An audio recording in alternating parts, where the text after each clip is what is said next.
It's a little bit past our published time, but we got sound drama tonight. So we are all going to mute in between talking to see if we can fix it. It's like chicken scratch.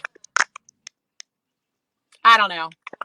But we've got a guest tonight, and she's got a life to live, and we don't need to be like on 24 hours waiting for the chicken scratch to stop. So Jerry's gonna suck it up, and she's gonna just you all know that I have cancer in my head, right? You all know I have cancer in my head. It's chemostatic. But Carrie, do you really have cancer? But do you really, Carrie? I got a paparazzi facelift, y'all. Paparazzi, it's all I could afford is one side with my $5 jewelry. I was going to say that. I was going to say, Carrie, according to paparazzi, you don't have cancer because, you know, these girls think that it's a $5 facelift. Okay. So tonight we have Carrie and Barner. I'm going to let her tell her story, and I'm going to mute myself. We'll make exaggerated facial expressions so you know that we're paying attention. Okay. Carrie, please tell the friends with us tonight your Papa story. I'm just praying right now that oh my gosh, it's gone. Geraldine, it's so Tracy. it's Tracy. It's Tracy. Oh my gosh. We love you. It's me too. What's going on? I don't know. It's the feedback from Carrie's speaker. I told you. I'm on a different phone. It's no way. It's nowhere near the speaker. Not even close. It's Carrie's speaker. It's not you. Carrie's speaker. How could it be Carrie's speaker? How could it be Carrie's speaker? Is that better? Somebody jump on. Carrie, I want you to mute it. Mute your phone, please. How do I tell me how to mute a phone? No, mute your mic, babe. Geraldine. Mute the mic. There's a little thing at the bottom. Mute mic. Son of a monkey's uncle. Oh. I don't know how to mute a damn mic. No, it's right. There you go.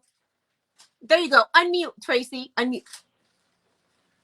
Is it better now? It's Carrie's phone. Poor Carrie. I think it's chemo. I think it's chemo interference. Okay, Carrie, you got to turn back everything on now.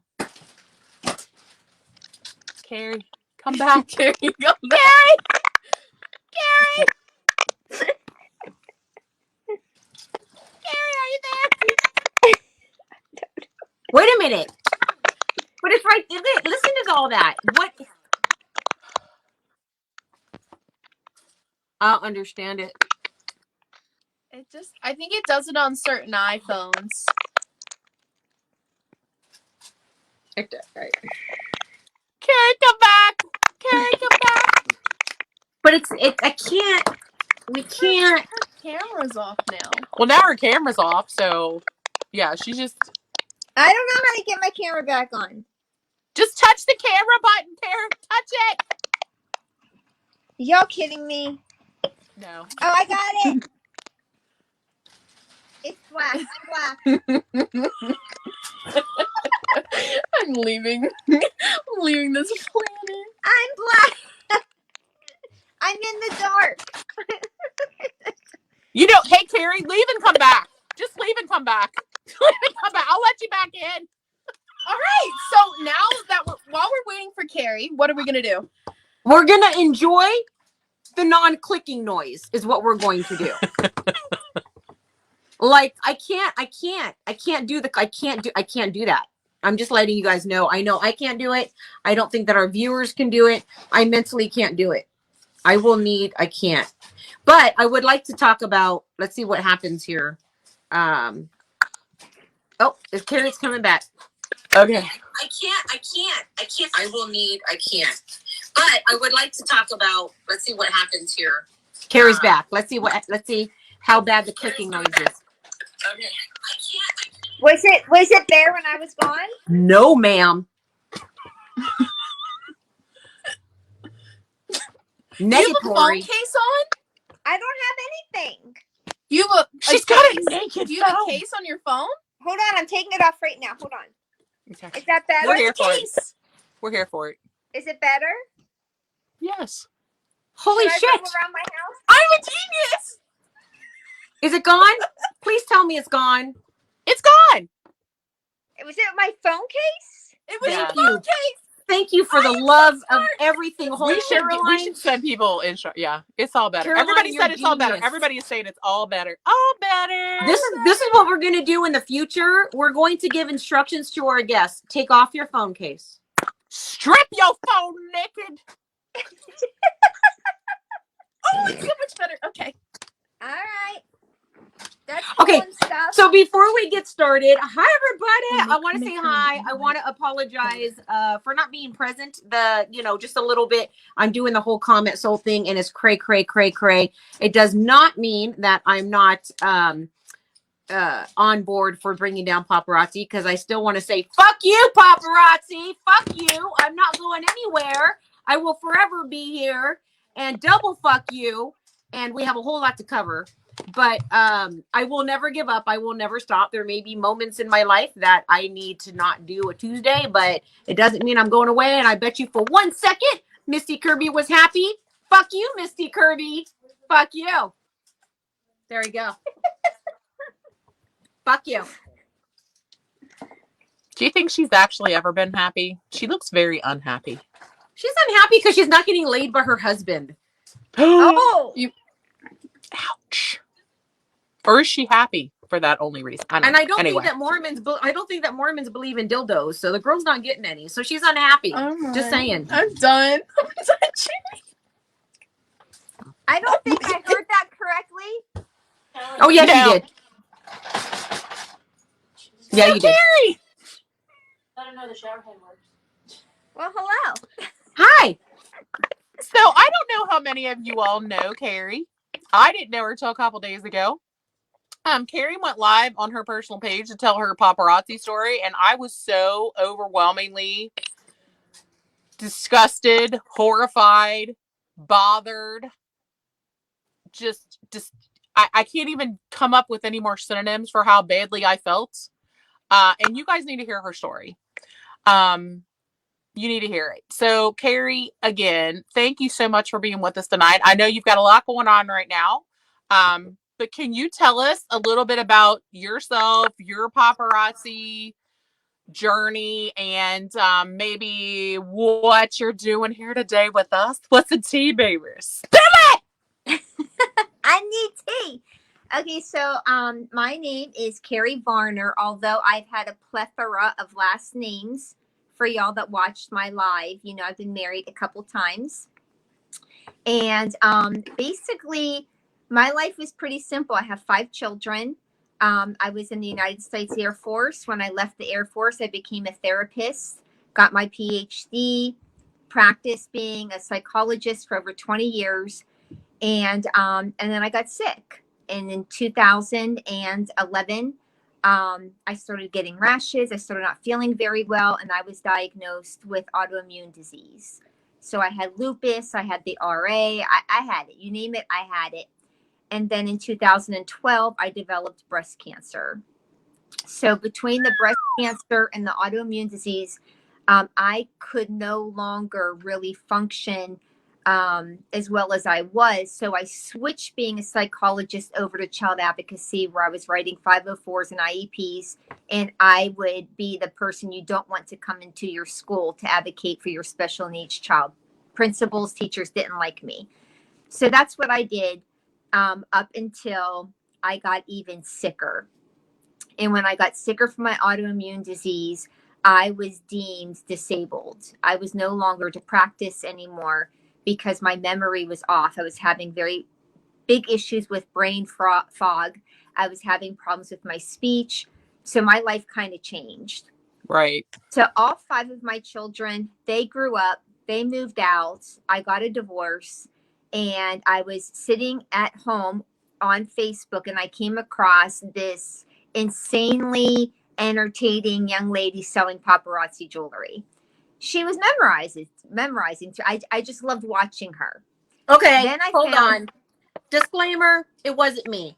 By that description, it should have been me, but it wasn't me. So just want to let you guys know. There are a bunch of people scrolling through saying thank you for your service. I just wanted to make sure you saw that everybody is you're very thanking you welcome. for your time in You're very the welcome. military. So I saw the young lady, and then I found another young lady that was selling that was equally as enjoyable. Then I found an older lady named Joyce Kozo that I saw selling, and she was like grandma. She was amazing. I loved her. I used to buy so much from her. But then I found this one girl. Her name was Erica Ann. Her real name is Erica Taylor, but on her Facebook it says Erica Ann. And I watched her live one night, and there was a young lady in her group that was suffering from terminal breast cancer. And when I heard about her story, I said to myself, self, that's your group. You got nothing going on in your world.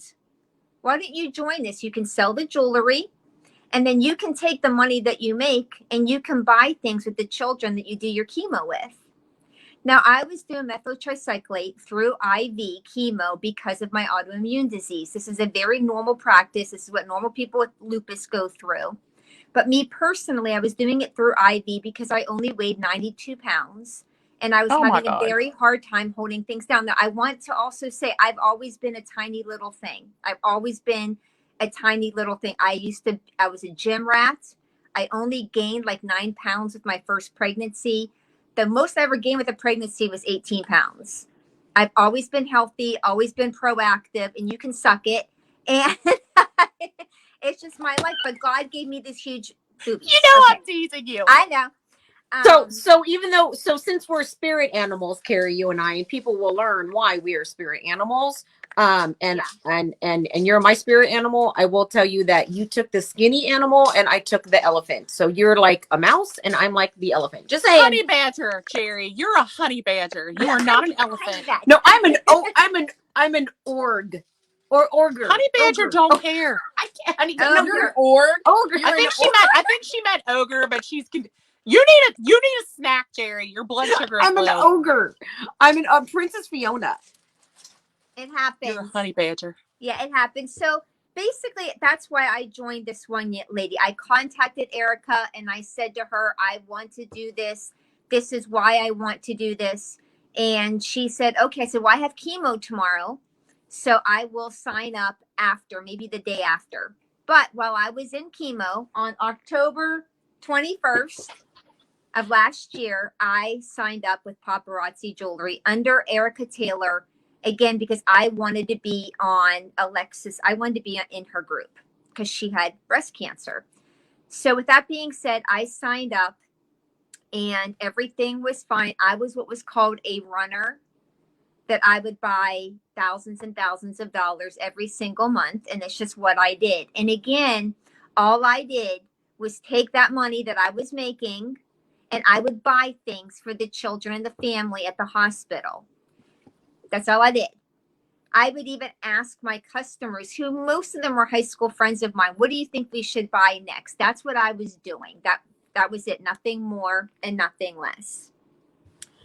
Well, then I started getting written up for compliance. I think my downline wasn't big, maybe 24, 25, 26 people. It wasn't that many people, but I didn't really care about the commission. I get a military retirement. I get disability. I was doing fine. Not a big deal, like at all, not a big deal.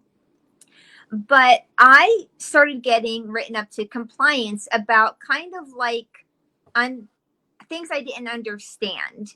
And I don't remember all of them at the beginning, but then there was one compliance. Now, I was engaged to a young man named Rob. Rob and I decided to renovate his home. Now, I own a condo and Rob owns a home. So there was a moment where Rob and I were living together, and then I went back to my condo and Rob stayed at his house. That's how that went down. I joined Paparazzi while I was at my condo.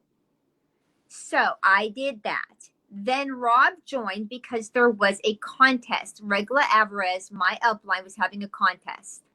The contest was if you sign somebody, I'll give you 50 pieces, as well as whoever earns these pockets of PV, depending on how many PV you have, you will also win these specific amount of things from me. I did 750 PV that day. I signed up Rob, who lived in another home. I signed up my daughter, who lived in another home. And I don't remember the other person, but I signed up somebody else. That's just how it was. Rob and I never lived together. Currently, Rob and I are no longer together in that kind of capacity, but I never lived with him after that. Never did. With that being said, Okay, I got called wait. into. I want people to be clear. So you said I never lived with him after that. You never lived with him, period? Or so you're saying you never lived with him at all, or moving forward, you also never lived with him? I only lived with him prior to joining Paparazzi Jewelry. Okay. Prior to. So when he signed up, y'all had separate residences, owned separate homes, and like this shenanigans was just shenanigans. Yes. Okay.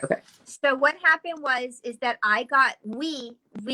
he called me, and I had an office in my condo, and I had an office at Rob's house. So that when Rob got inventory delivered to him, I would take it, and I had an office. It really was not a big deal. None of it was a big deal. But one day Rob said to me, "Hey, I got this email. I got suspended from Paparazzi Jewelry." So he said, did you get an email? So I looked, and lo and behold, I got an email. We were written up and we were suspended for living with each other. So I actually was in the process of communicating with Rob about I don't understand. You live in your home, I live in my home. When the phone rings, the phone ring was a papa sister of mine, Emily Stevens, who said, "Hey girl, what's going on?" I said, "Actually, Rob and I just got suspended. What's going?" And she's like, "What?" I said, "We literally are getting suspended. Like right now, we got these emails. I got to go. I'll call you later." And she was like, "Okay." So Rob is messaging compliance. Like, what the hell is going on? I'm trying to text what's going on because we don't live together. About 15 minutes later, I get a call from somebody in my downline named April. And she said, "Carrie, are you okay?" And I said, "Yeah." She said, "Are you sure?" And I said, "Yes." She said, "Carrie, I heard you just got fired." And I said, "Wait, how did you hear I just got?" This is happening right now. In real time, it's happening. Like Rob is right now emailing complaint. And by the way, we didn't get fired. What are you talking about? Well, Emily called me and she told me that you got fired. Emily sounds like a narc. Yeah. So I was like, okay, so Rob and I take care of the compliance thing, No, which because by the way, I'm just trying to keep us both in the frame. when I got suspended for living with my ex-boyfriend and I showed them proof of who I was in my address, one of the things that I chose was my Social Security disability papers, and I screenshot it so you could see it. Compliance messaged me back saying, "No, we need the whole sheet. We need the top and from top to bottom. We need the entire sheet." So I messaged them back and I said, "Wait a second. Clearly, this is my address. That's my name. It even has my Social Security number on it. You want to see how I'm disabled and what I get paid? That doesn't seem right." And they responded with, "We need the whole form." So I did that. And then Rob and I, boom, immediately we were okay again. The next day I get a phone call from, again, another member of my downline saying, "Well, we all thought that you got fired. We were told you got fired. And we were told that we're not allowed to communicate with you. We're not allowed to buy from you. We're not allowed to go on your lives because if you get terminated again, then you're going to feel like you need to retaliate against us and you'll turn us into compliance too." So it sounds like somebody was projecting a little bit of their own personal behavior onto what they expected you to do. So was it your Emily human that you think reported you? I don't think so, because a couple, maybe 2-3 weeks later, my girl that I signed, Megan, She got terminated from Paparazzi Jewelry for claiming that she lived with her ex-husband. They did not even give her the opportunity. When her ex-husband said, "Wait a second, I live here, and yeah, I'm signed up, but we're not married and we don't even live together," and they showed their proof, Paparazzi said, "Too bad, tough shit. You're not coming back in." They would So not. this is the kind of stuff that cracks me up. Why do they care who purchases jewelry and where those people live? But Rob and I were Because reinstated when we showed our proof. Megan was not reinstated when she showed her proof. They told her, this is non-negotiable. And she was I directly signed Megan. They told her, absolutely not. You are not coming back. And she did everything, and they weren't having it. So whoever turned me in literally turned around within days and turned in Megan for the same exact thing. so this is people who think that if they get rid of you, they can steal your audience and steal your customers. That's what it sounds like to me. I did not know that at that time. That I was not in that headspace at that time. But after that, I started getting turned in for, here's an example. I got turned into compliance for, they sent me proof. Here's a picture of me holding paparazzi jewelry. And then here's a picture of me showing something that's not paparazzi jewelry. So what I need to do to be in compliance is I need to take this non-paparazzi jewelry down. The problem is that wasn't my hand. That wasn't my paparazzi jewelry, because I got tattoos, dummies. Looky, bitch got tattoos.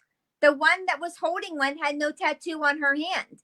So somebody sent like a photoshopped picture in with your face and somebody else's arm. There was no face. It was only a hand holding up non-paparazzi jewelry. It was no face.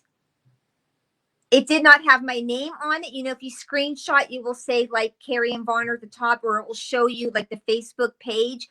It was only a picture of somebody holding, and it was not paparazzi. And so I was told I had to take it down. So I said, how do I take this down? I don't have a way to take it down.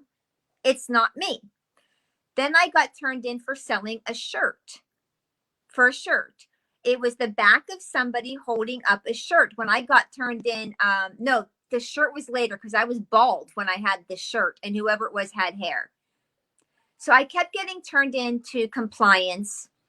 My downline, there was a young lady named Mindy who was in my downline. She sent an email to Patty Shevlin. And so she was on Patty Shevlin's live, and she said, "Hey, Patty, I sent you a message." My direct upline, Erica Taylor, called me on the phone. "What the fuck is Mindy sending Patty Shevlin a message for? What could she possibly want? Patty doesn't have time for this. What does she want? Why is she messaging her? That doesn't make sense. What does Mindy want? What does she want?" So here's me like a schmuck. Now I got to call Mindy. Mindy, apparently you were on Patty Shevlin's live and Erica saw your name on there, and she doesn't have time for you. So why did you do it, Mindy? Mindy, why did you do it? And Mindy's like, "I just was going to say thanks for having the contests and stuff." And I'm like, "Okay, well, you're not allowed to contact Patty Shevlin because Erica Ann said that she doesn't have time for you. Don't do that, Bill. Don't do that anymore." She was like, "Wait, what? I'm not allowed to do this?" There was so many things that went on, from me winning a contest and trying to receive a couple hundred pieces for contests that I was in from Regla Alvarez. She claims that she sent them to my condo. She claims I got them. Clearly, I didn't get them. I'm a brand new consultant. You can see on my lives what I have. We all display our shit. And she's saying, "No, you lie. You got it." Wait, what? What do you... How do you hide hundreds of pieces of bling that you claim that you've sent me, even if you have? Did she show you the mail receipt? Never. That's because there was no tracking, because she's a liar. No, she never showed me anything. If she sent that much jewelry, it had to go priority mail because it would have been over 1 pound, and there would have been automatic tracking issued, and she's a liar. And on top of that, I was winning so many of her contests because I could at that time afford to buy these PVs and whatnot, that there was one time where I didn't win a contest, and I thought that I was messaging my upline, but it was actually Regla's group. And I was like, come on, y'all know dang well that I won that contest. This is not okay. And then I realized I sent it to the wrong person. And so I went in and deleted it, but it was too late. They had already saw it.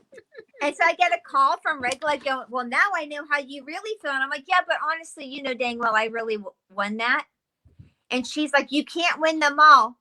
Now, at the time, again, I didn't think anything of it until my upline, Erica Ann, rigged the contest for her to become a premier producer. She rigged it. She actually called me and said, I can't afford to give out all of this free jewelry, and I cannot afford a back office credit. I'm going to do $100 back office credit. You're going to win it, but I'm not going to pay you. And I said, okay. I'm also going to pull a name out of the hat. It's going to be Angie Johnson that's going to win, who is my personally signed, but you send her the jewelry that she won because I don't have the inventory to do that. So I'm sorry, this is your upline who's basically telling you she's going to commit lottery fraud on Facebook. She's going to commit fraud in a contest, and she's then forcing you to pay out so that she isn't a liar. Now, I did agree to do it. I'm not saying that she put a bullet to my head or like a gun or nothing. I did agree no. to do I get it. I get that you agreed and that nobody like physically held you down and stole your jewelry. I'm saying why, if she's doesn't know how to work a business, you don't have a contest if the prize isn't in your hand. Well, she did. She did, amongst a plus of other things. But the whole thing was shady from the get-go. I did, after my live yesterday, I did get a message from the young lady that has the terminal breast cancer. And she sent me a message saying, oh my gosh, it was me. Like, you joined this team because of me. And you know what she told me? This young lady who's dying, she's going to die. She has stage 4 metastatic breast cancer. She's going to die.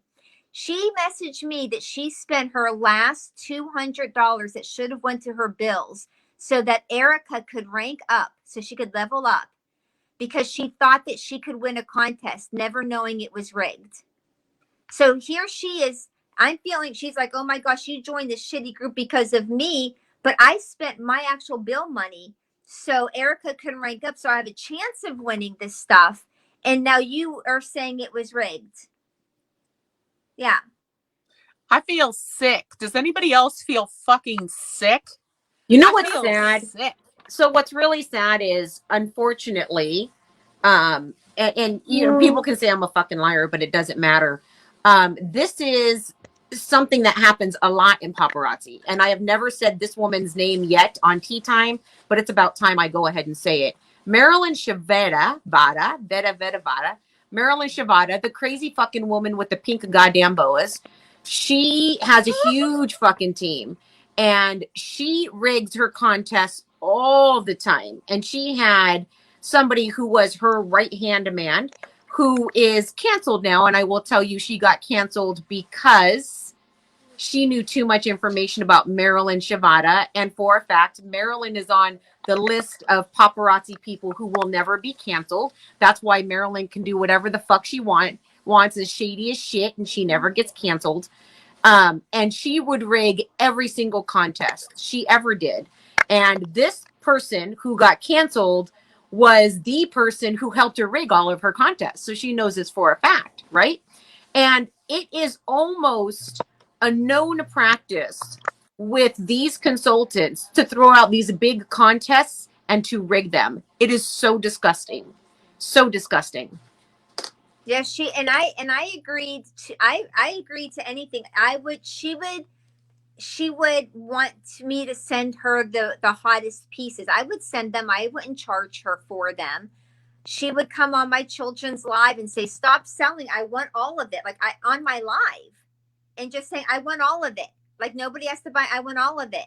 And I'd be like, wait, I'm trying to build a customer base here. No, I want all of it. And then put frowny faces, shoot up the angry faces. Well, if that's I sabotage. To sell. Yes, she did. That is sabotage. So the one thing that I did that kind of was like a game changer for my downline is my downline, Angie Richards, I was a personally signed of mine. And she told me, oh my gosh, there's this young lady named Candy, and she has spent like $3,000 with me in the last couple of weeks.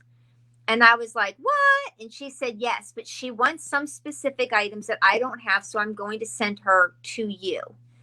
And I said, okay. So I watched Angie's live. I saw Candy's name. I pulled her up on Facebook. She's a paparazzi consultant. So I messaged her first. And I was like, hey, can I call you? And she's like, yeah, Angie told me about you because I want to get some stuff. So we're talking. And I said, you're a paparazzi. What are you doing? She goes, well, I need inventory. Do you know 90% of the stuff you bought is currently in the back office right now? It's in the back office. And she's like, wait, what? Wait, what are you talking about? Wait, what? She didn't know about 3 o'clock jobs Monday through Friday. She had no idea what LOP was. None. Basically, she signed up because she wanted something to do and earn a little bit of extra money. So she just went online, paparazzi in my area. Here's somebody, boom, I'm going to sign up underneath you. And the girl never told her anything. So when she got her kit, no, she didn't get her kit yet. She was buying so that when her kit came, she would have more than just the minimum amount that was in the kit. And I'm like, you have access to the back, like right now, you can go in there and you can buy this stuff. It's in there. So I told her, listen to me, call me back and you're going to FaceTime me. I'm going to turn my camera around and just pick the shit that you want and I'll sell it to you for what I paid for it. How about that? And I'm also going to throw in like 50 free pieces for you because I'm so sorry.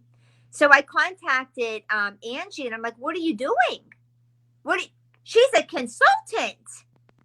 She's like, well, she wants to buy it. And I'm like, Angie, it's in the back. What are you doing? She doesn't know about these things. So the next day, Candy goes on Angie's live. All the regular people are there and they're like, Candy, you're not buying very much. And she said, well, Carrie told me I need to slow my roll. Well, that was it.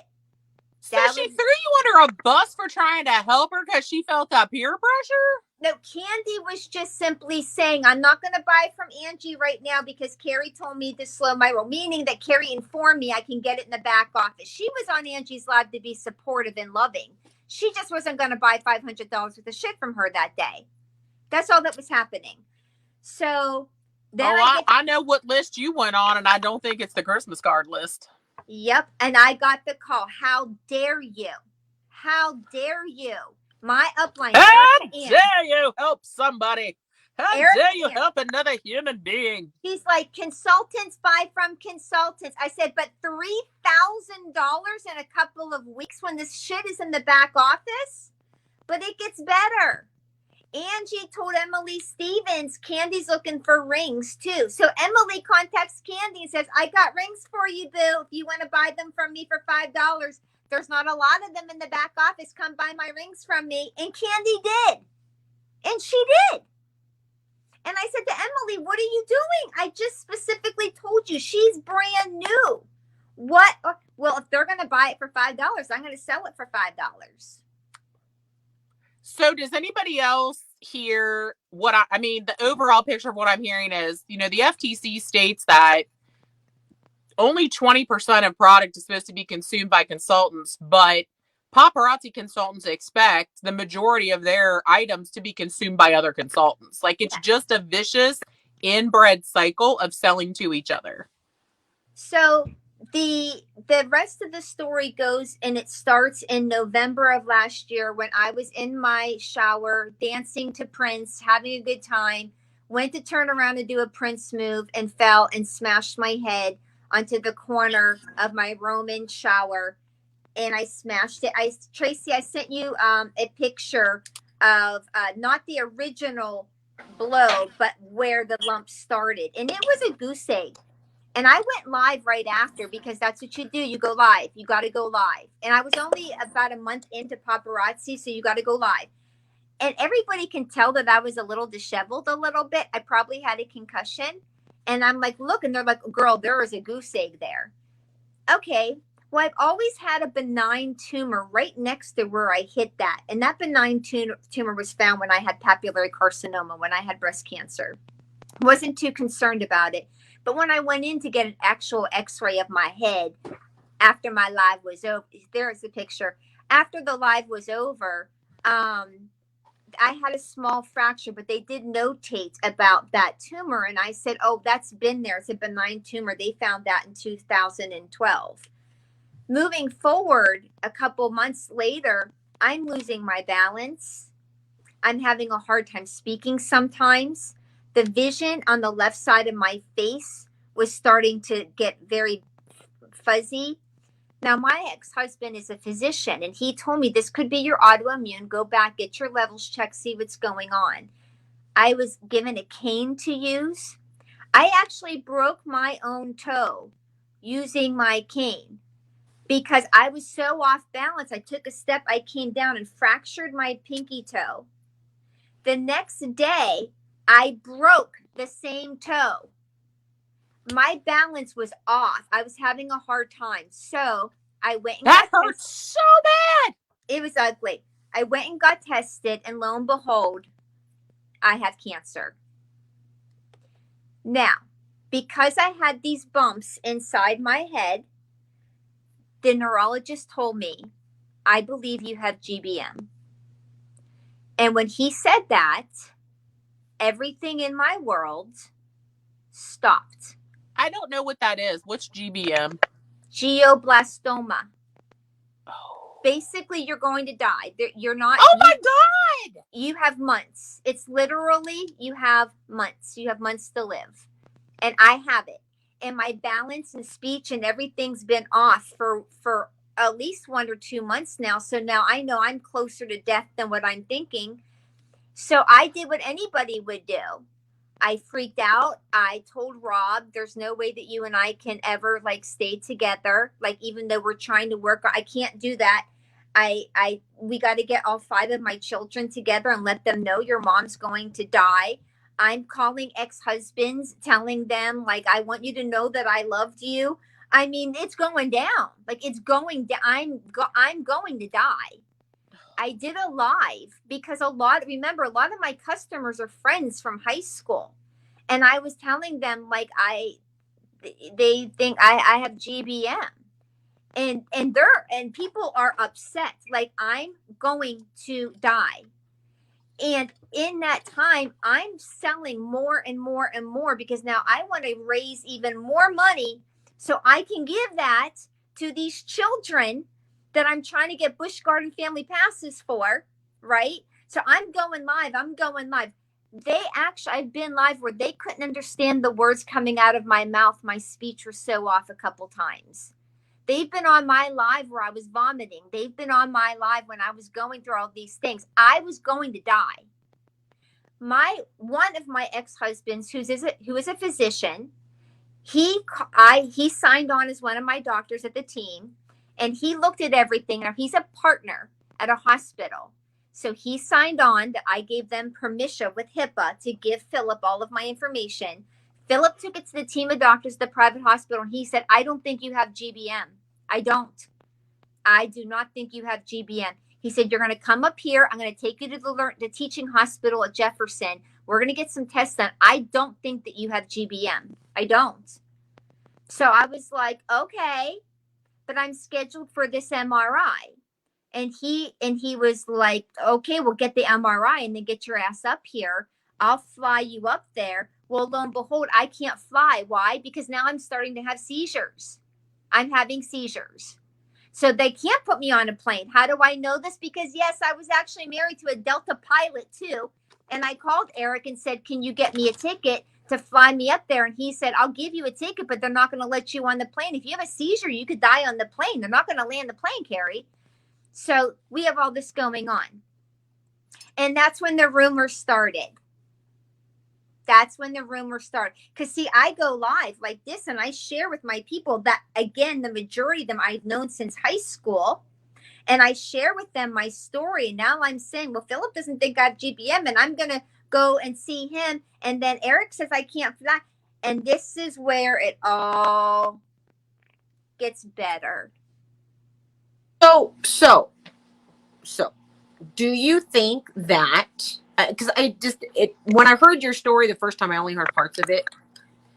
Do you think that they thought that you were using that as excuse to sell more jewelry?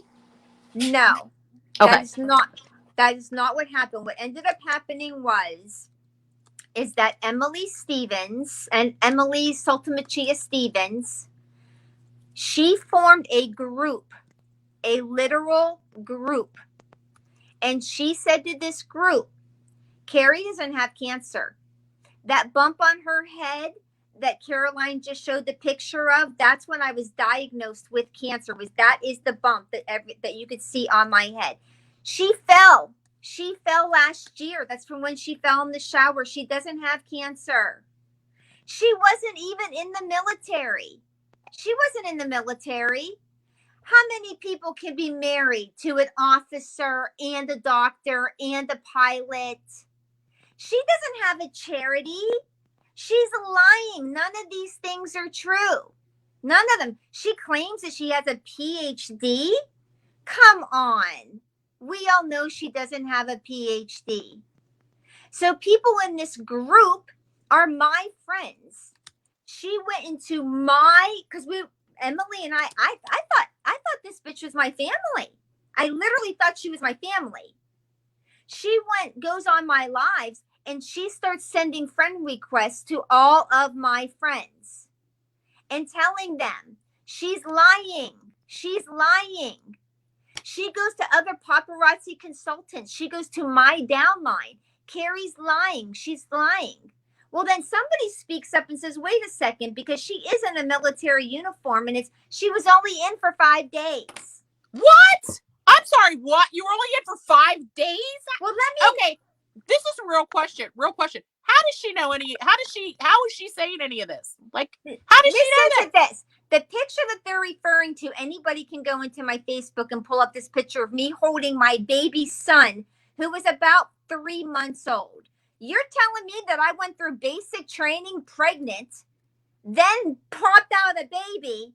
Like, the math doesn't even add up, you stupid fucking moron.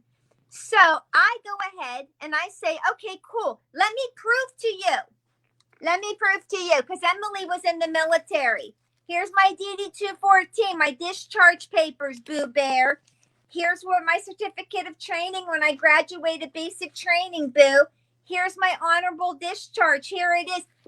And then let's get to my education. I got a book.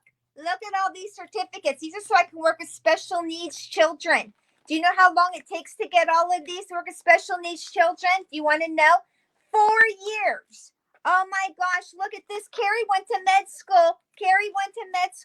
Do you know what she said to me? Can you back that up so I can see the dates on those? Just like I didn't go to law school. I'm not an attorney. You want to see the dates on those? Do you know that I had a girl tell me that her brother has an honorable discharge paper, but he never served in the military? So I said, but you can't get this. You can't get the discharge paper. You can't get that. She said, well, you refuse to show the dates on that. We don't know how long. Wait, either I was in or I wasn't in, motherfucker. You pick it. What do you want me to be? You tell me what you want it to be. So here is another consultant who was in that hate group. Ashley was in that hate group. She was on my tell all yesterday. And I said to baby Ashley, you give me a call and you give me a call right now. She goes, oh, you call me. I had her look at every one of my medical records, documented, so it shows proof that I have autoimmune disease, shows proof that I have cancer, proof of my education, proof I was in the military, and do you know what the group said? Okay, maybe some of these were true, but you were raising money for a nonprofit, for a charity. So you're still a piece of shit. And wait a second, hold on. You have a GoFundMe up right now because now you're actually working because you don't have prescription insurance and you only get 60% of your medical bills covered. Well, we're going to go into your GoFundMe and we're going to contact every one of those people that donated and tell them that you said that you had a charity You said that you're working for a nonprofit for children. When did I say that? When? I simply was a mother of 5 children that could no longer practice her profession anymore, that decided to sell paparazzi jewelry, and the money that I earned, Carrie, could buy things for people. There's no nonprofit. There's no charity. This is just me doing a good thing. That's it. So with that being said, the nonprofit, it was shut down. It was shut down.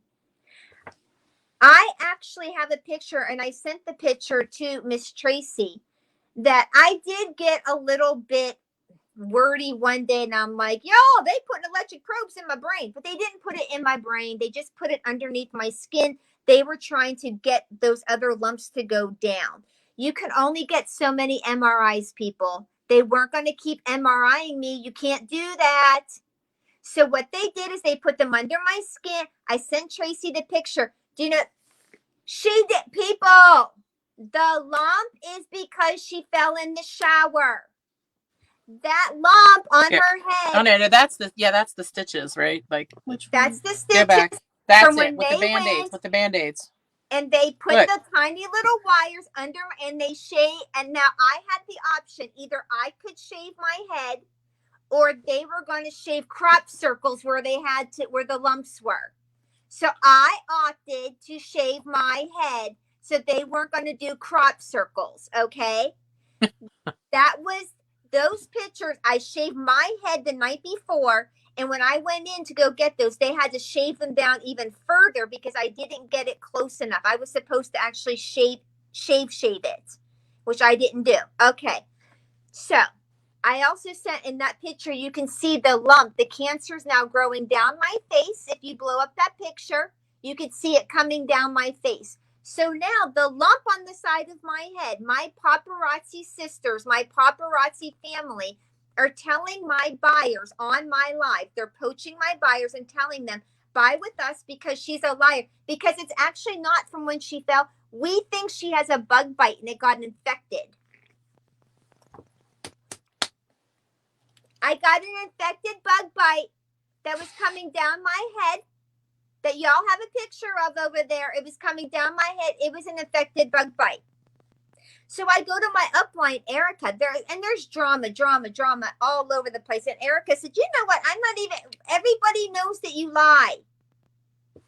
Carrie, there is no drama in paparazzi. It's only you, and it's only your downline. Nobody else has this, just you and your downline. And I got turned in for selling clothing, and it was a picture of the back of somebody, and they had hair. I contacted paparazzi compliance when I got that picture and said, I'm bald. I have no hair. Like, I'm bald. What do you want? I sent compliance the picture of the bump. I sent compliance the picture when I had the little electrodes. I did. You got it. You have to take it down.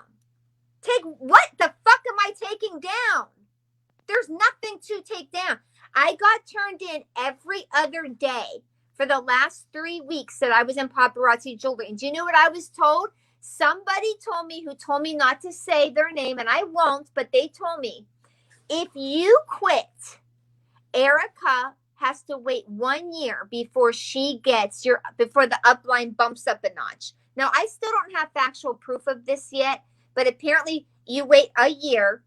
So instead of getting 5% of Angie's stuff, she would get 10 when Angie bumps up, right? But if you get fired, it gets bumped up immediately. Angie immediately becomes her downline and all of her people. Oddly enough, when I was told that, I was getting turned in compliance.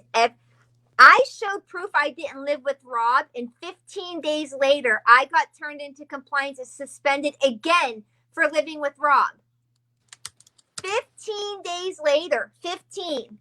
And I said, we already showed you we don't live together. And they said, well, we heard that you moved in with him. I have cancer. and I'm fighting for my life. At that time, I still thought that I was going to die. At that time, paparazzi has this information, and somebody told you that they think that I moved in with Rob. You have no proof. Paparazzi has no proof that I moved in with Rob. But we're going to suspend you again. Okay, well, I'm just going to forward you the message I sent you the last time I sent you my shit, proving to you that I'm going to send you the same shit because it was 2 weeks ago. I don't have new stuff. Nothing new came to my house in the last 15 days.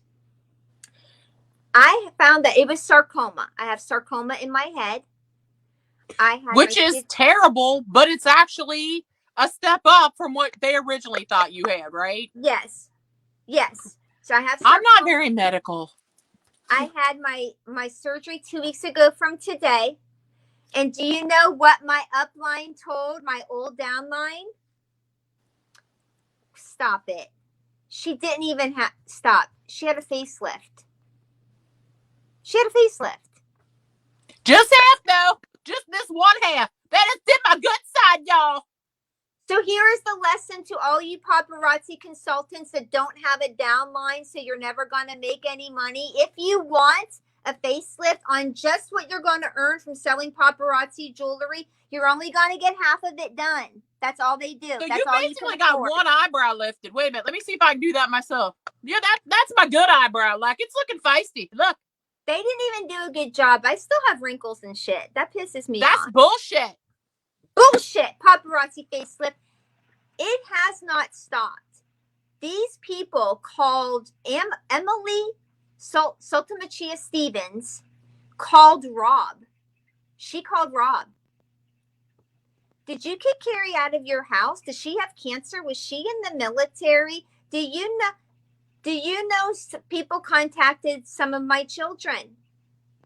Do you know that I contacted my children? Do you know that I was on a live and somebody was like, it is impossible. We all know you can't be married to an officer and a doctor and a pilot. And my oldest daughter was on that live. And my oldest daughter said, well, it happened. And could you tell my mom to quit marrying assholes and giving me shitty stepdads? And they thought my daughter, they didn't believe her. And I was like, and by the way, I married that doctor twice. Not once. I married him twice. So a member of my downline, her name is Kim Karpaw. I signed her up. She's part of my downline. I grew up with her. Kim Karpaw, when we were teenagers, I was at her house.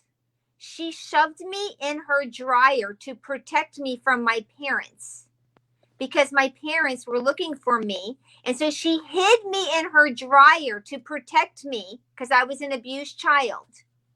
And when I came out of the dryer and came outside, lo and behold, my parents are still there. And they all stood there and watched me get the living shit kicked out of me by my mother, which is why Kim told me to stay in the frickin' dryer to protect me. We were that close.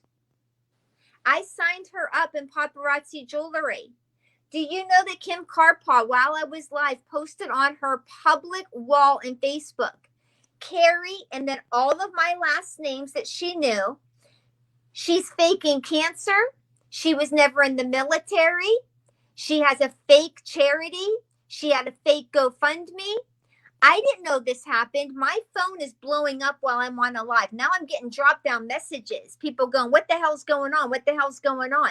I get off and I'm reading these messages and I have threats from people that I grew up with.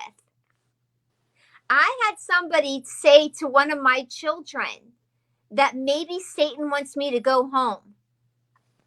These were paparazzi consultants. Isn't it funny that if you disagree with them in any way, shape, or form, suddenly it's the devil talking? Like, their religious bludgeoning is so absolutely nauseating. I would like to say that it's unbelievable, but it's completely believable because based on the experiences that I've personally had and the stories that other people have told me, completely expected result because these people are psychotic. Why do they care if someone contributes to a GoFundMe for someone who's ill or contributes to a charity? Why is either one of them a bad thing? Well, for Emily's reason is because about probably 90% of my customers are now Emily and Angie's customers because they believe the bullshit. They believe the lies. They sat back and ate popcorn and watched me suffer. They found somebody in a roundabout way. I took all of my medication in my house and I surrendered it to the emergency room. And I told the doctor, I don't want to kill myself, but I don't want to be alive. And I'm afraid I can't have this stuff in my house. I can't have it in my house. I surrendered it because I couldn't take it anymore. I could not. It was every single day. It was one person, their mother used to drive me to the emergency room. Their mother used to take me to church. We made our sacraments together.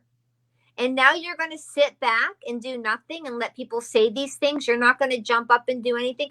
One girl in the group said, wait a second, Carrie actually wrote my child's IEP. Like she actually wrote my child's IEP. So then it's, well, but she still lied because she doesn't have this charity. And she was like, but she never claimed it was a charity. She just tells us how she spends her money. And she, okay, but she was only in the, so again, it doesn't matter because Emily and Angie told people in Paparazzi, Angie was my personal assigned, that I went to her home, I hit on her husband, I got drunk, and I drove 3 hours home.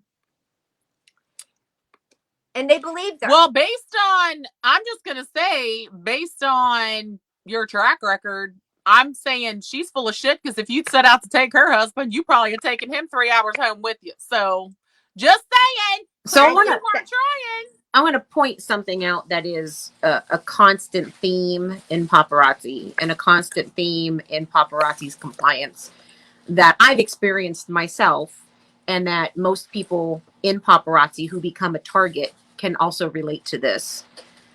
First of all, what they were doing as far as bullying you and turning you in over and over again, and in fact is against compliance, but compliance condones it. They actually say that they encourage it. They encourage consultants, whether it's true or not true, to turn in other consultants because they want to establish fear. Okay. So when they were lying about you and slandering you and disparaging you, that in fact should have been cancelable. But because these bitches were going to compliance and compliance is eating it up for whatever fucking reason, they keep on coming after you. And now these girls are untouchable. It's unreal. I have experienced it. I know Tracy has experienced it. Most consultants have experienced it, except for Patty Shevlin, right? Because she told on herself, correct. Carrie. Yeah, Correct. but we weren't allowed to communicate with Patty because we were too beneath her. But I shared my. She's very busy.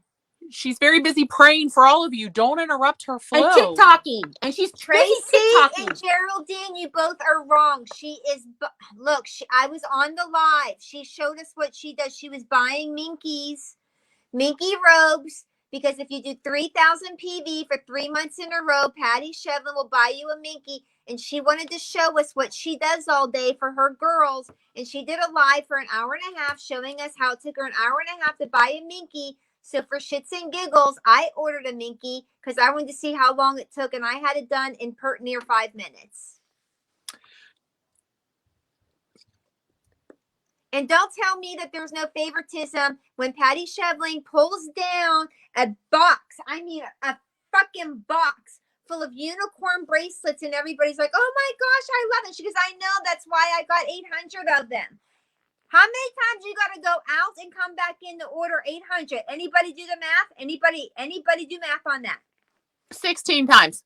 But that's only if you don't have a direct line to corporate because you're an elite with a direct line to corporate who can call and say, I need 800 of those. And then they'll say, okay, Patty, good for you. No, because Patty said on her live, because I was in her group because she's my upline, and she said it. She was at a doctor's appointment talking to paparazzi, so she got that oil piece that fell. I think it was the butterfly.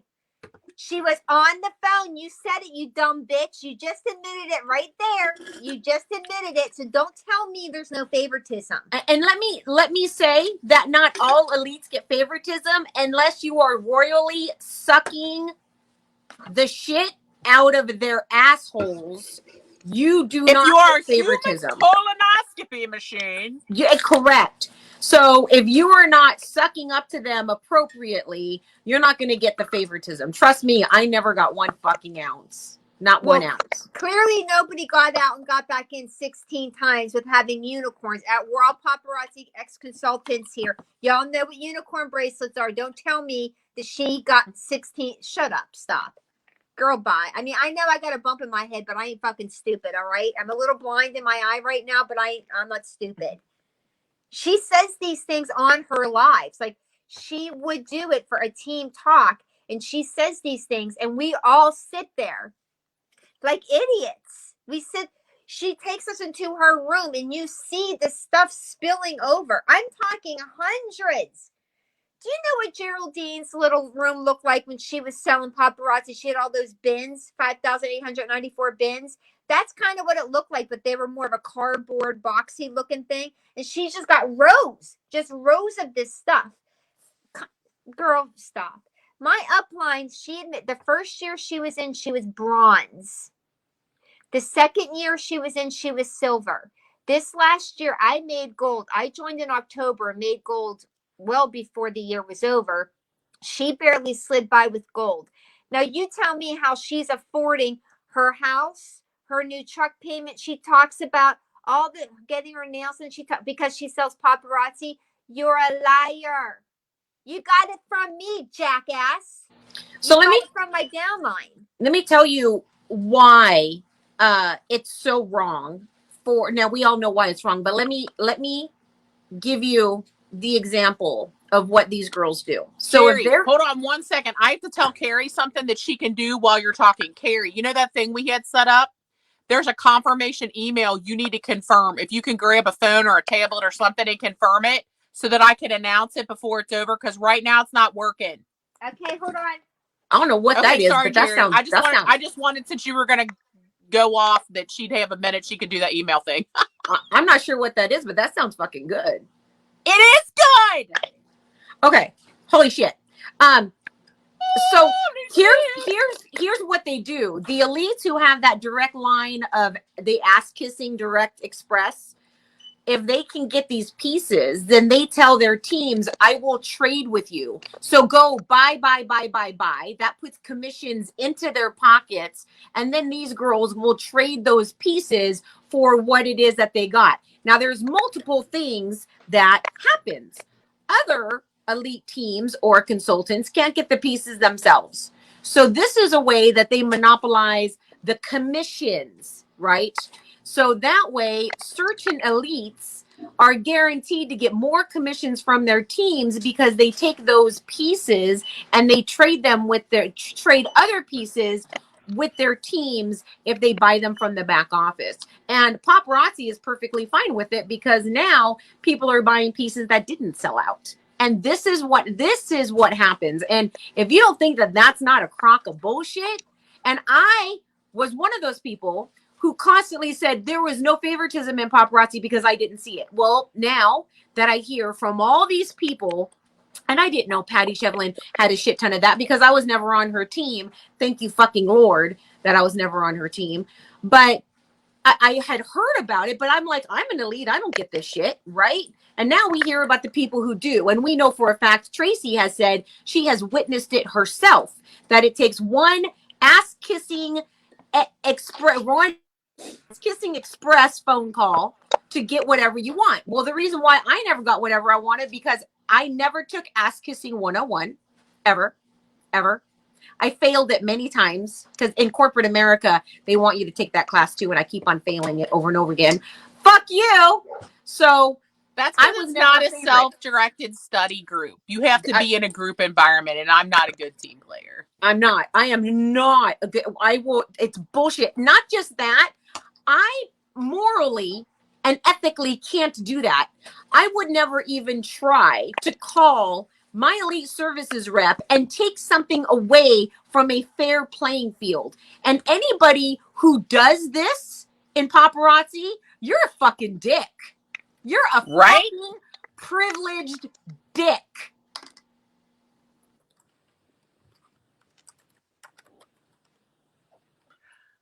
And that's something that nobody ever calls them out on. Half the reason why the 50-piece limit was instituted is because there were so many complaints about folks not having equal access to the pieces and them selling out so fast. So they thought what they do is make a political statement and say, well, we've reduced it to 50. We've evened the playing field. Bitch, no, you didn't. Because you didn't take away the phone, friend. You didn't take away the phone, a bitch. Let me tell you. So this is something that I did. I maybe have mentioned one time, but I'm going to tell you it was a domino effect of why they took away the 100. Okay. And that was because of the bonus buy program that they had, or the retail bonus that they had. And I never heard from these motherfucking founders. And somebody, I don't remember if it was Danielle Baker or Monica Vaughn, whatever kiss up, suck up motherfucking bitch it was. They said, oh no, everybody has access to the founders. I can get a hold of them all the time because bitch, you suck their asshole and I don't. So I never had conversations with the founder unless I was a circus monkey on the stage. Now, number two, I got a phone call from Ryan. And I'm like, Ryan? Like, why are you calling me? I thought for sure, I was suspended or canceled again, right? He said, I'm pulling up the numbers in the back office, and you seem like you really know how to use that retail bonus. I'm like, well, I have the customer base. I buy 100 all the time.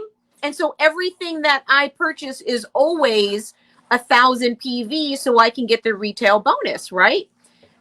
When I hung up that phone call, I called Monica Cox and I said, something's up.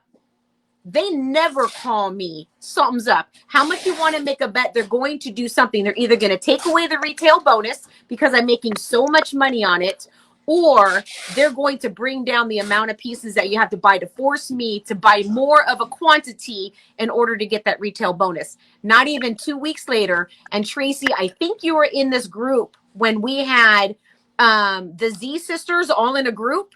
And we were in, remember? And I said, and we were all like, why the fuck would they do that? And I said, let me tell you why they would do that. So it killed two birds with one stone. It moved more inventory if you were going to get that retail bonus. Number one. Number two, all the people who bitched about, Geraldine shouldn't get 100 or whatever. Now they can control who they want to give large quantities to. And it looks like they catered to the people who complained. That's what happened with that motherfucking quantity bullshit. Fucking assholes.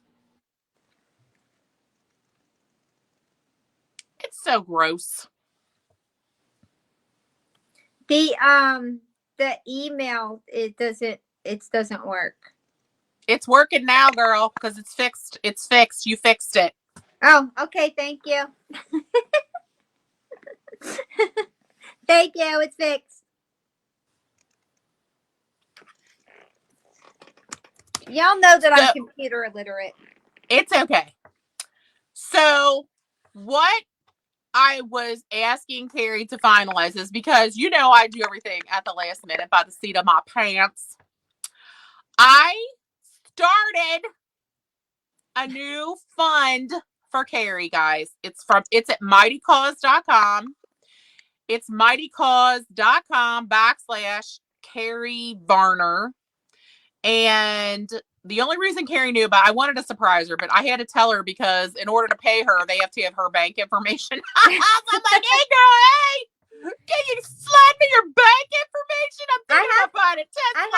I have to interrupt here. Yesterday, I had to go get my stitches taken out, and then they were giving me my margins on my cancer, and they did get the margins for the squid they took out of my head, but they did not get the margins on my cranium. So I go back in January for another surgery to see if we can get more margins.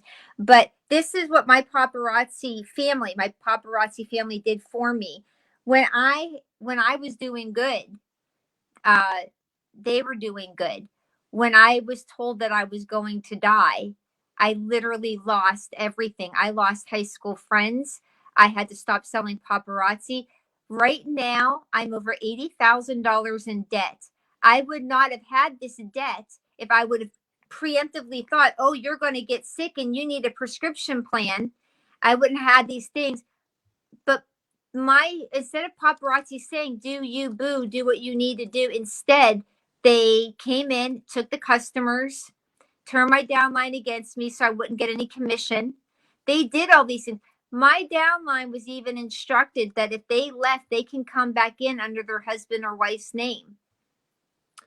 Yeah, that's an interesting point, and we have heard this story multiple times. Do you mind elaborating a little bit on that? Because we have never talked about this, you and I. We have never talked about this, but this has been the subject of more than one conversation in tea time. And I would love for you to tell, because you were in Patty Shevlin's downline, right? Yes. Would you tell us just how you learned about that practice and how frequently you observe that happening? Well, for me personally, when I joined up, I was under Erica Ann, and then above Erica was Regla, and above Regla is the almighty Patty. Now, what I was told when I signed up is that Erica was in for 3 years and had not hit elite yet. She was going for elite, so I had to build a team. I didn't want to have a team because I didn't want to do a team. I just wanted to sell and make a little bit of money. So Erica and Regla, more Regla, was telling me, you can sign up your children. You can sign up your boyfriend, Rob. You can sign up your ex-husbands. You can sign up all these people. They don't really have to do anything.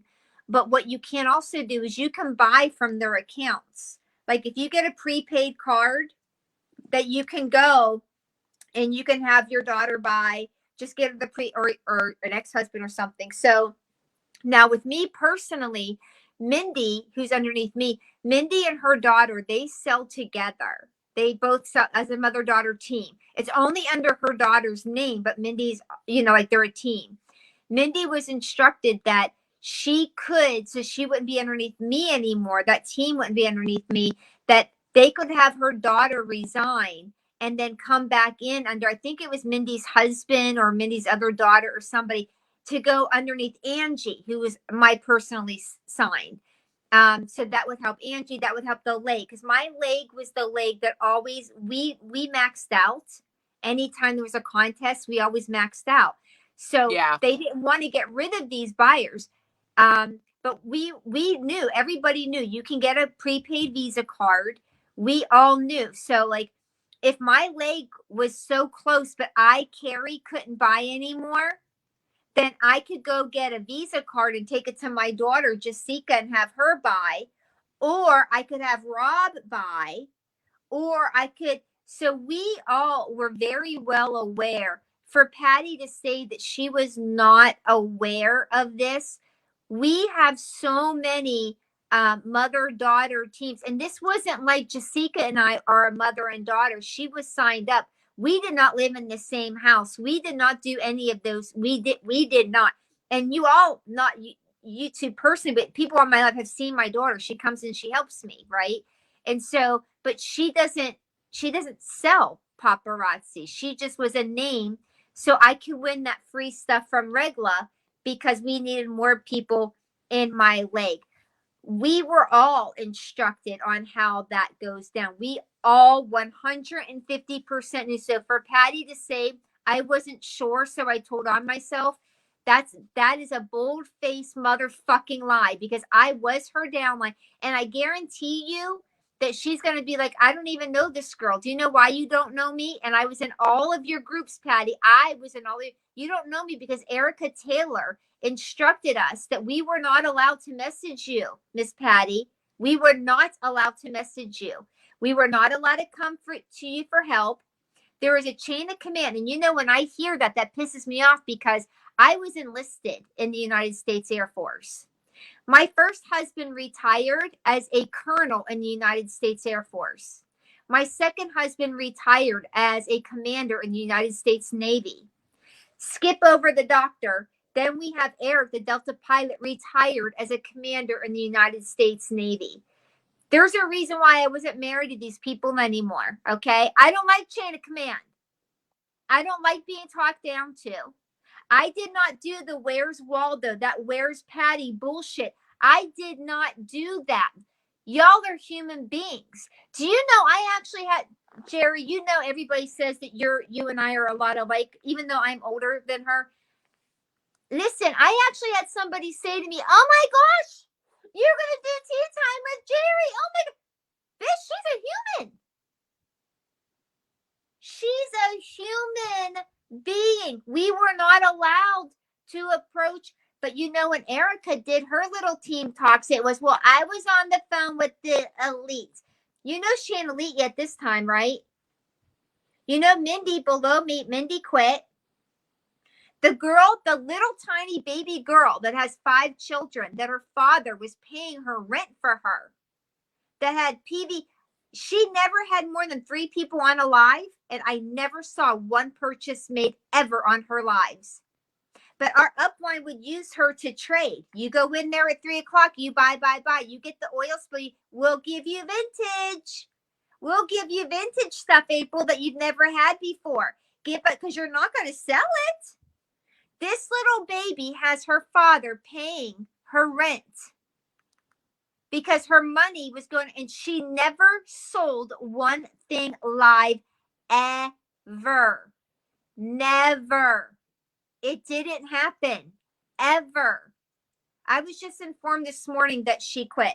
So Mindy's gone. My little baby April is gone. Megan, they had fired for living with her husband, which they're divorced and they don't even freaking live together.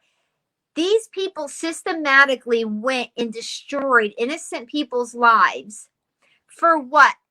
For 10 viewers? For 10 viewers? Are you happy now, Emily Sotomalta Chia, because you got my 10 viewers? Are you happy now, Boo Bear? You would fuck up a woman's life and actually tell people she's faking cancer and watch it grow down my fucking head and then turn it into a bug bite that got infected, you dumb bitch, and destroy my life knowing, because we were like this. Y'all, listen, we were like this. You knew I didn't have medical insurance at the time, which I was able to get that, which I have to pay 40%. And you knew I didn't have a prescription plan. And you knew I was sick. And you were friends with my children. You were friends with Rob. And you knew it. You fucking knew it. And you shot me down and closed this shit down on me for 10 customers? 10 customers. Go fuck yourself. Oh, but you know what? Go on Emily's live. She'll pray for you. She will. You all know if y'all need prayer, that's what I'm here for, y'all. I'll pray for anybody because she loves her Jesus. She loves her Jesus. So you like, this is what I love, that there's an ongoing, because that's a made right. up Jesus. Correct. ATM Jesus. She loves ATM Jesus. It's giving out the money. Correct.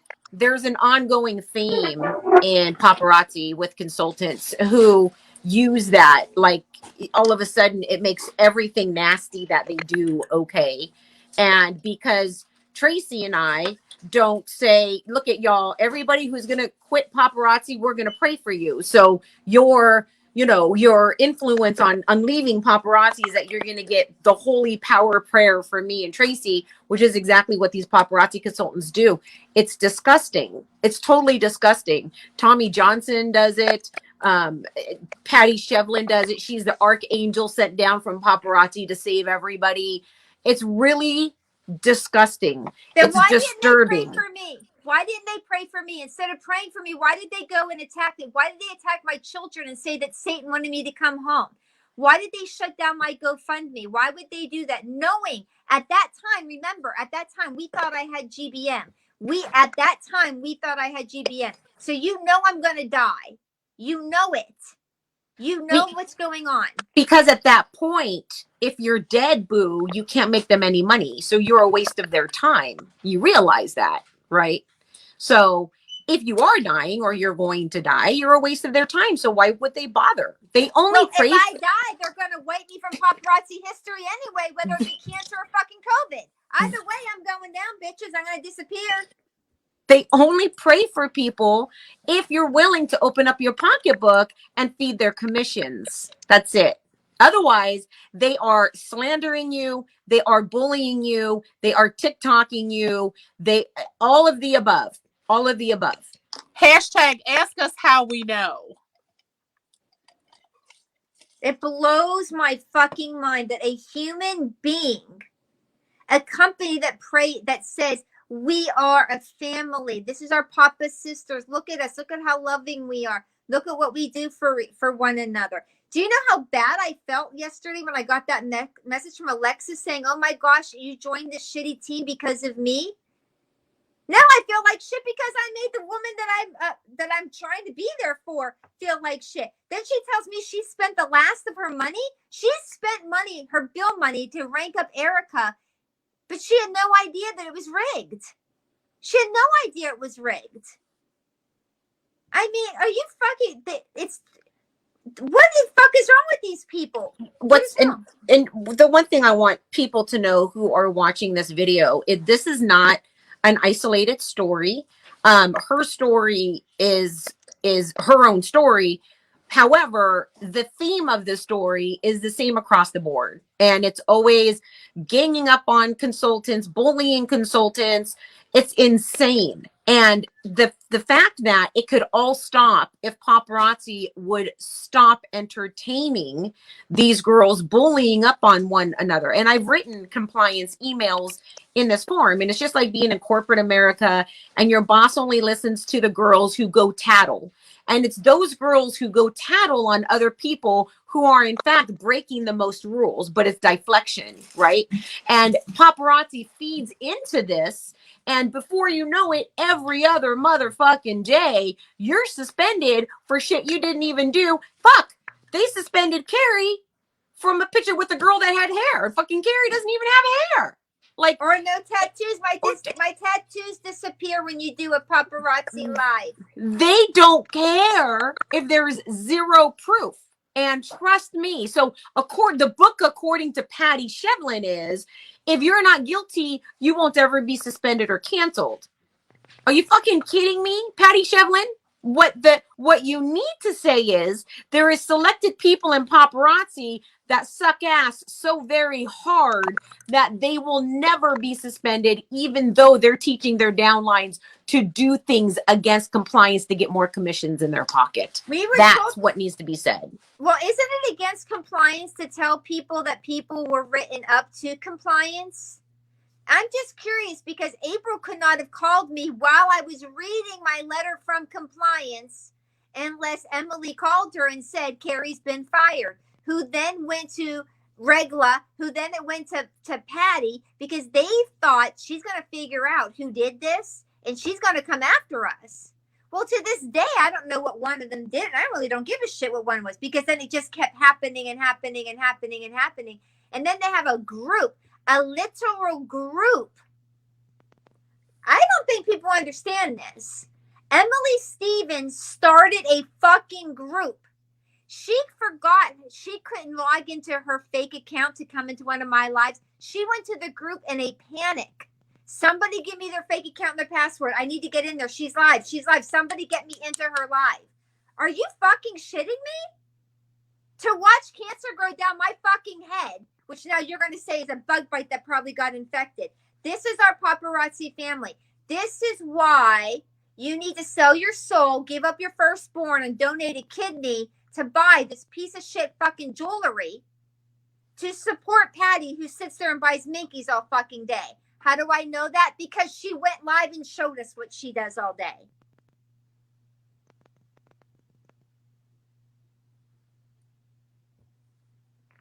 Okay, sorry for dropping an F-bomb. I'm not sorry. Why are you sorry? Have you never been on TikTok? No, you've never been on TikTok. Have you not heard us? It just infuriates me. Here, I want to read this, and anybody who has this on speakerphone with kids around, you better put on your earbuds because there's going to be a whole lot of motherfucking fuck you, fuck you, fuck you. Okay, Christina Dingleberg or Dingleberry, whatever the fuck your fucking last name is, bitch. Gina Marie Hastaba a lot. So she's making a comment back to Gina Marie, whatever the fuck Gina Marie put. Okay, hold on a second. You guys, I finally figured out how to put the fundraiser link, and it's scrolling across the bottom. I am not smart with the computer, but I finally linked it. It's mightycause.com/Carrie Varner. There it is. Okay. Sorry. Go ahead. That's all right. So this is her question, and I would love to answer this question. They are talking a lot about other downlines and how bad they treated them. So my question was, how did they help their downline, and how did they help them? How did they support them during their time in their downline time in paparazzi? So Christine Dingleberry, of course, you're one of those people who missed the motherfucking point. Now, first of all, let me tell you, not only did I train my downline more than most motherfucking consultants do, I didn't train my downline how to fucking buy. I trained my downline how to fucking sell. On top of that, when I saw my downline overspending and not going live, I asked them what the fuck they were doing. I did that. Plus, Dingleberry, I actually went live publicly to all paparazzi consultants to help them improve their business. But since you don't know dick about me, I'm going to go ahead and fill you in, you stupid bitch. People like you who come on here and want to say, exactly, I wonder this and this and this and this. Why don't you shut your fucking pie hole and listen to what we're fucking telling you? Why don't you really absorb wonder that why anyone for a volunteers for second? this kind of abuse. I think she might have a fetish. Fucking idiot, right? And so I'll tell you another thing I did, Dingleberry. When I knew that there was a fucking consultant on my team who was bullying people, like what happened to Carrie, I'd call their fucking asses out and tell them it was not appropriate, and they'd get the fuck off my team for bullying people, Dingleberry. Not only that, I actually paid out my people their prizes, and they weren't fucking rigged, Dingleberry. So fuck you and the motherfucking high horse you think you came in this video on. Okay, I'm done. Me personally, I didn't have a huge downline, but when somebody joined my team, whether it was my personally signed or somebody below them personally signed, I always sent them 50 pieces of inventory to help them build their business. That's what I personally did. Also, if I was able to get a hot piece, I would actually send it to my downline. That was something that I did. I never charged my downline for anything. Again, that was just me. Did I get in trouble for doing that? No, because my upline was requiring me to send her things. She didn't say it. She just would basically say, I need these pieces, or I need this. Or here's a better one. LOP's coming out tonight, Carrie. Can you go on my live and buy some stuff? I need the money so I can invoice you tonight. I need you to invoice me right now. Because you don't make any money unless you have a downline. You just don't make any money unless you have a downline. But that's bullshit to sit there and, what did you do? You know, I don't care if I fucked my downline's husband. It doesn't give you the right to come after my children or wish me dead, or for me to send pictures and my medical records to paparazzi compliance saying, can you make this fucking stop? How do these people know that I was fired? I thought there was and what did compliance do? Nothing. They did nothing. I don't give a fuck what you think I did or did not do. That gives nobody the right to come after my children. That gives nobody the right to wish me death. And that gives nobody the right to come after how I can provide for myself. You fucking bitch of a moron. Is this thing on? Hey, Dingleberry. Let me tell you what I did for my team. I always told them the actual motherfucking truth about the business. And every one of them is on this motherfucking live right now because they all got out. Because I didn't lie to them about anything. Mic drop. Don't drop it. You might break it. Seriously? Are you fucking kidding me? Let me tell you what I'm doing for my downline right now, bitch. I'm explaining how this company is a terrible place to be so that they know they have options. And it isn't just my story, precious. That's why we bring all these other folks on. So they can tell their stories and their terrible experiences so others can learn from them and leave before they're damaged, whether it's financially, psychologically, or socially. Because here's the thing. We've all been damaged socially, psychologically, physically damaged. We've been threatened. We've had stress levels drive us into high blood pressure zones. We've developed illnesses. We've worried our hair's falling out. We've touched jewelry that's full of lead and nickel. Oh my God. We're worried about our friends, our families, people we've ever sold it to. We're trying our hardest to help everybody get out together. We're trying to build a goddamn life raft. That's what we're doing for our downlines. I want Dingleberry to answer this question if the bitch is still dumb enough to be on here. Let me ask you something, Miss Dingleberry, who's going to defend paparazzi jewelry. You explain to me how you would want this kind of leadership like a Patty fucking Shevlin who comes on to a talk time and belittles a child, disrespects a child in front of her mother. That's good leadership. That's what the Lord wants us to do. That's what the Lord wants for us to do. That's the leadership that you want in your life. That's what you guys are all looking up to, going, oh, a piece of shit, nothing that hit the lottery because she could sit on her ass all day with a thumb up her ass and procreate. Christine, and you're going to say that's your higher power right there. Christine Dingleberry, I still see you on here. Here's the problem that I have with people like you. You're the same type of person who says that people who went to convention had a choice because you refused to see the big picture. And so instead of listening to a story from somebody who was telling the truth on how she was bullied, you want to butt in and say, but what did these other girls do, right? This is typical behavior of people who want to buy in to brainwashing mentality, right? And it doesn't matter. I'll tell you exactly what I did and what I didn't do. And I would, just as much as I'm going to tell you to fuck off right now, I would tell my teammates who are assholes to fuck off too. That's just the way that I am. I'm not going to live my life with lack of integrity and purpose. You're the same kind of person who says, oh, nobody was forced to go to convention, completely ignoring the fact that they would not refund tickets, that uplines pressured their people and said that they would be nothing and they would never get ahead in the business if they didn't go, completely ignoring the fact that paparazzi themselves, the founders themselves, stated that they would follow all compliance regulations and they failed to do so. You're those type. That's what gets me fired the fuck up, is people like you. I can't. I have no tolerance for people like you. None. But here, let's talk about the bigger picture. We're all independent business people, right? Why do you need me as your upline to do anything for you? You own your own business. That's what I don't understand. You own your own business. Paparazzi gives you all the tools you need in your starter kit. Why do you need anybody to do anything for you? Exactly. Are you kidding me right now? I was told, how are you ever going to hit producer if you don't, because I was only executive director. How are you going to hit producer if you don't go? If you don't go and get the hot pieces, if you don't go and get the Z bracelets to give us awards, do you know how I don't go? Because I have fucking common sense, you goddamn motherfucking moron. I have autoimmune disease and I have cancer. Let me go to Vegas. Let me go to Vegas. And do you know what I was told? Can I call Eric, the Delta pilot, and get my team free flying passes because someone couldn't afford to buy the plane ticket to get to Vegas.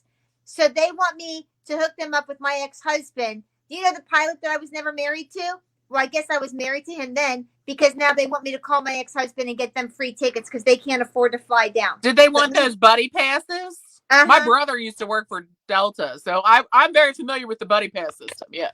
Well, it's called Marry Me, Fly for Free. That's the Delta way. Yeah. If you can get a seat. April Dawn, I saw that you said you honestly feel that she was just having an innocent question. No. One thing you need to know is we are trolled so hard when they deflect the situation in the way that that question was posed. We know, A, they're probably a fucking troll. B, This is the same thing they do when you want to call people out on their bullshit. Well, you're a grown adult. You could go to convention. No one put a gun to your head. Well, I want to know what you did for your team. So, April, you know I love you, but it wasn't an innocent question. It was fucking loaded with bullshit. So Isn't that I what Patty answered it said? with a whole bunch of motherfucking fuck yous. Isn't that what Patty said? Well, when the girls died, did you start a GoFundMe? What did you do? I don't know, Patty, that you make $100,000 a month on commission. How much did you donate? Wasn't it $100, Boo Bear? Thank you for your $100. Where was your GoFundMe, Patty? Yeah, because that was the interesting thing. Yeah. If anybody has ever set up a charitable GoFundMe, in order to send the money to the individual who is meant to receive the funds, you have to be in contact with them and they have to provide their banking information. Since I didn't know any of the victims, I waited to donate to GoFundMes that were set up by their friends and family. I can't set up a GoFundMe for a stranger. It's actually not possible. But that's okay. That's okay, because now I have to defend myself for, I don't know, publicly offering to help them settle their estates or with any of their legal questions, but I'm not a real lawyer, or donating to a GoFundMe that was posted and leaving on my page, pinned at the top of my personal Facebook page, the list of all of the consultants who had passed away and any related news about them, including GoFundMes, pinned to the top of my personal Facebook page for all 5,000 and something of my followers and 3,800 of my friends to check anytime they wanted. But I didn't do anything. I didn't do anything for them.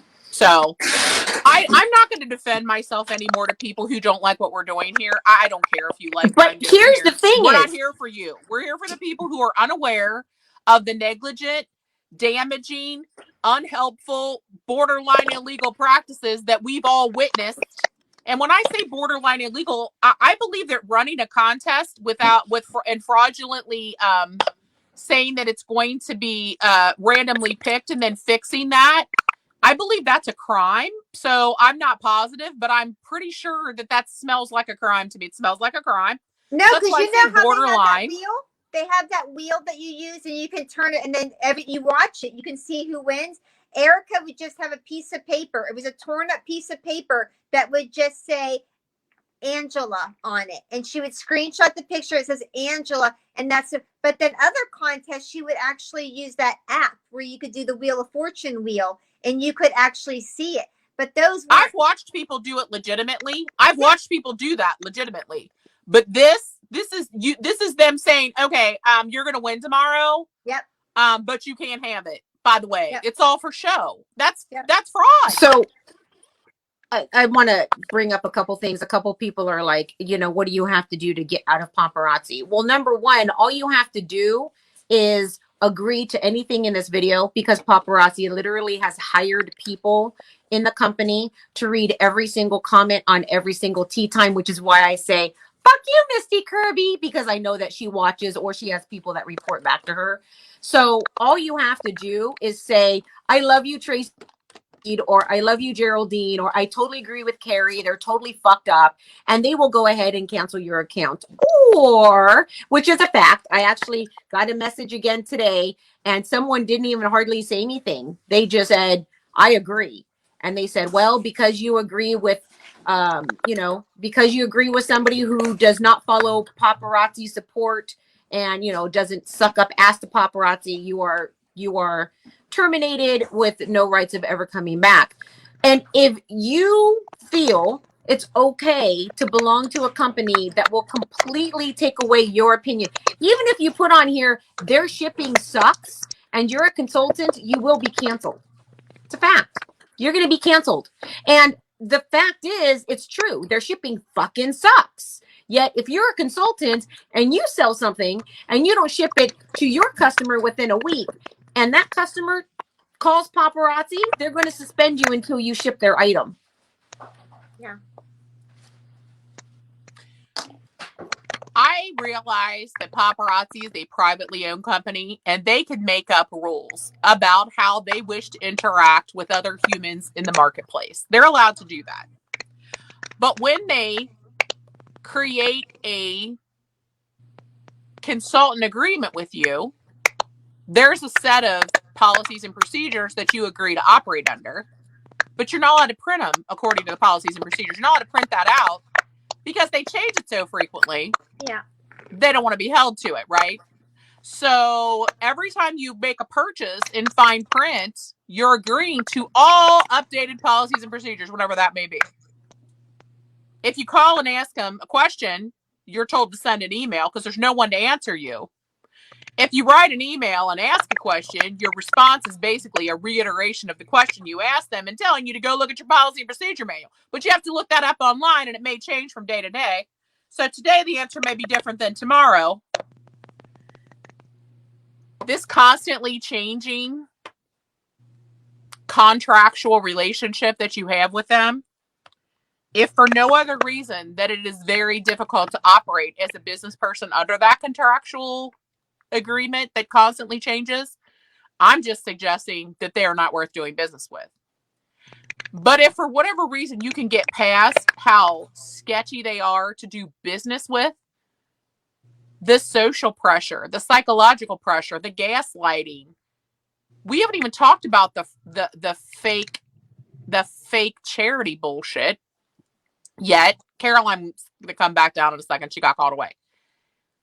There's so much that smells terrible about this place that if you can get past the shaky business interactions that you have with them, that don't ever complain about shipping. You're the customer, but don't you dare ask where your stuff is. And they've had your money since the moment your order was confirmed. Your money's been gone, but don't you dare ask them when your product is coming. How dare you have a negative attitude?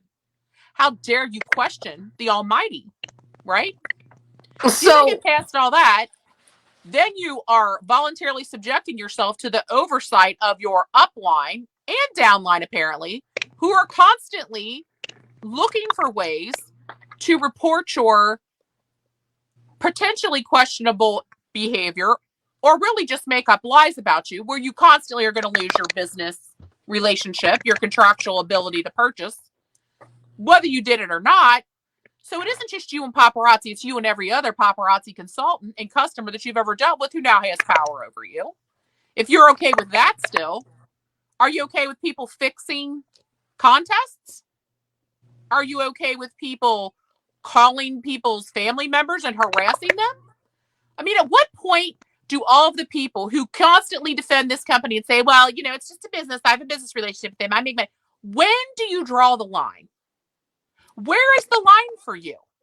I'd really like to know, because the messages that I get where people defend this company, they've done so much for me. I'd like you to list, please, exactly what they have done for you. Because I know what you've done for them. You've given them your money and you've purchased their product and made them lots of cash, right? They've got all their profit built in.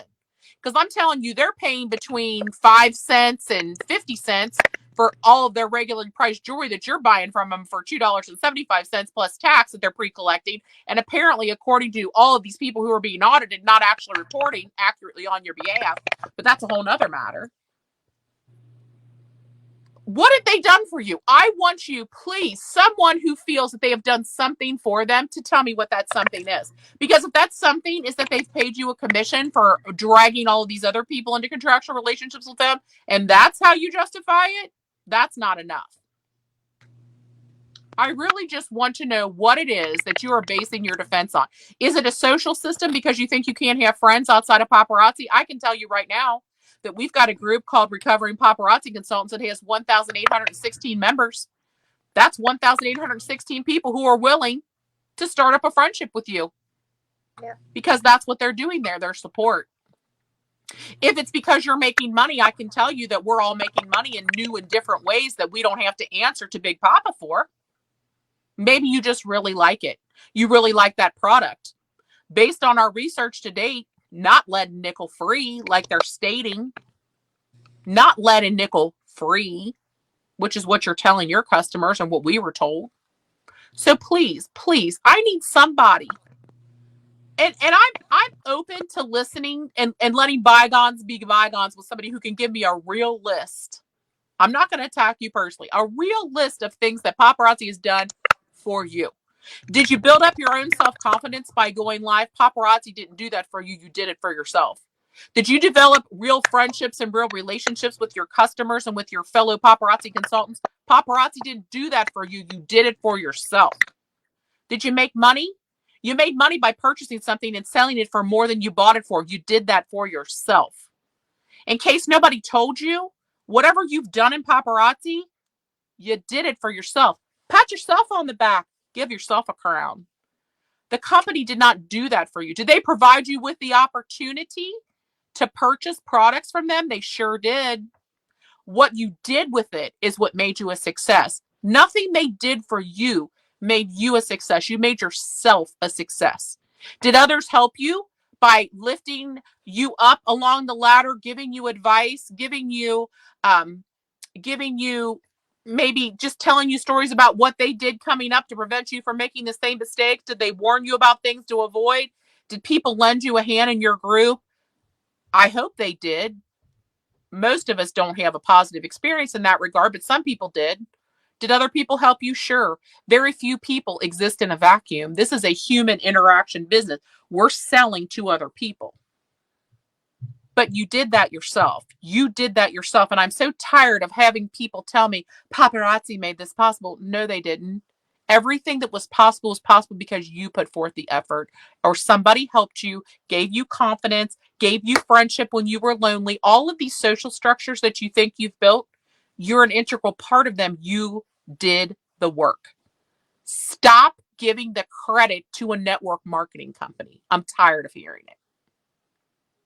You did the work. You are worthy. You are worth patting on the back. You are the success.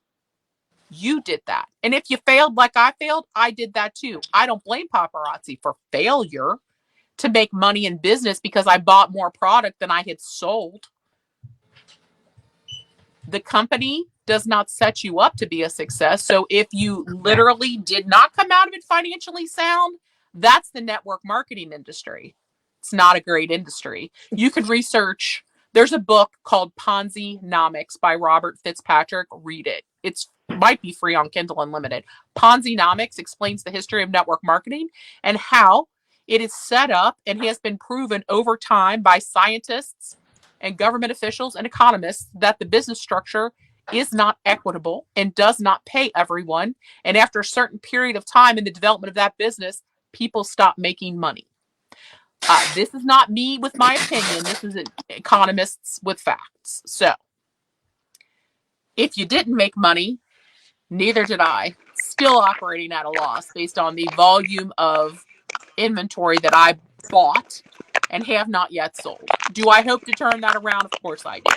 But I'm not selling it for $5 anymore because I don't have to. So when I want to run a sale, because I'm actually an independent business owner now, I can't do that. But that's beside the point.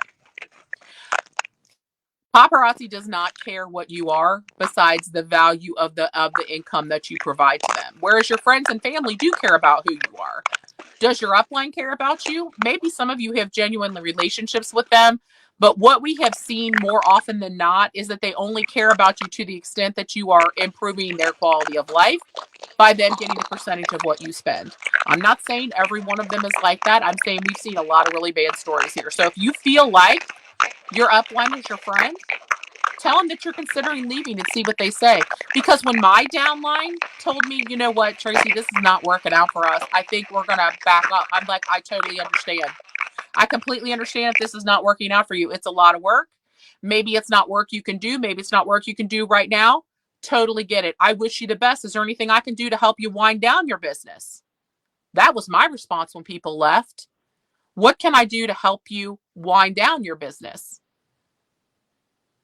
I totally understand that you can't stay anymore. I see that it's not working out for you.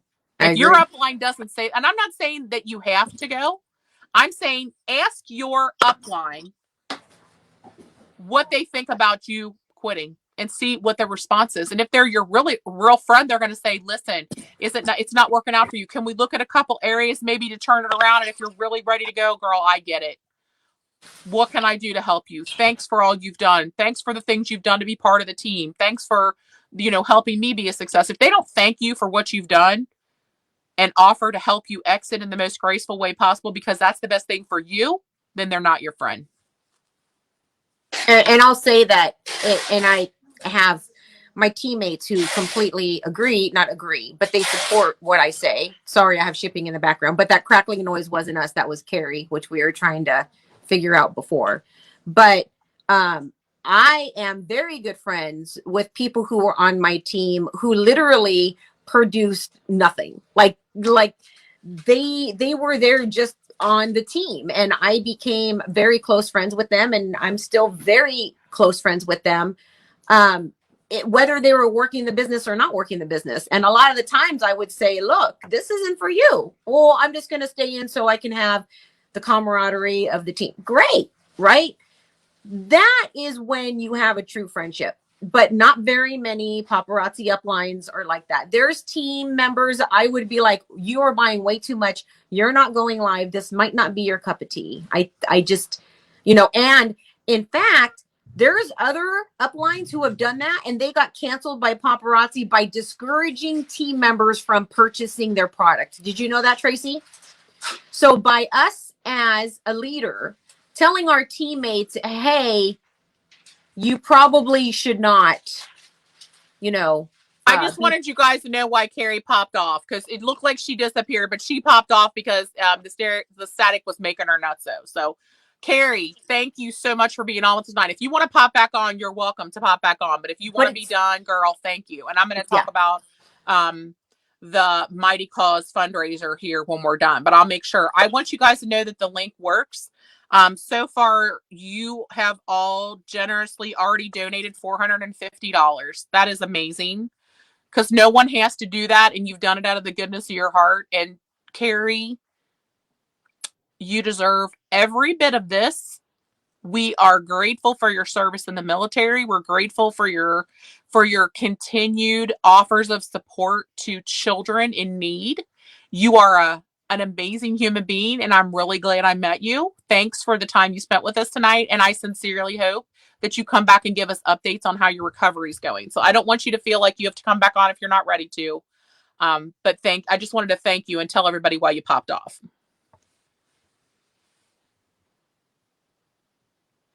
You're muted, Jerry. I know, because I have shipping going on behind me. So that static was not from me. It was coming from Carrie's phone, and we can't figure out why. And that was why we were late today, by the way. So it's crazy. I always mute my mic in between people talking, because when you have a bunch of people on here, it just helps with background noise. You guys, the fundraiser's up to $750. You guys are amazing.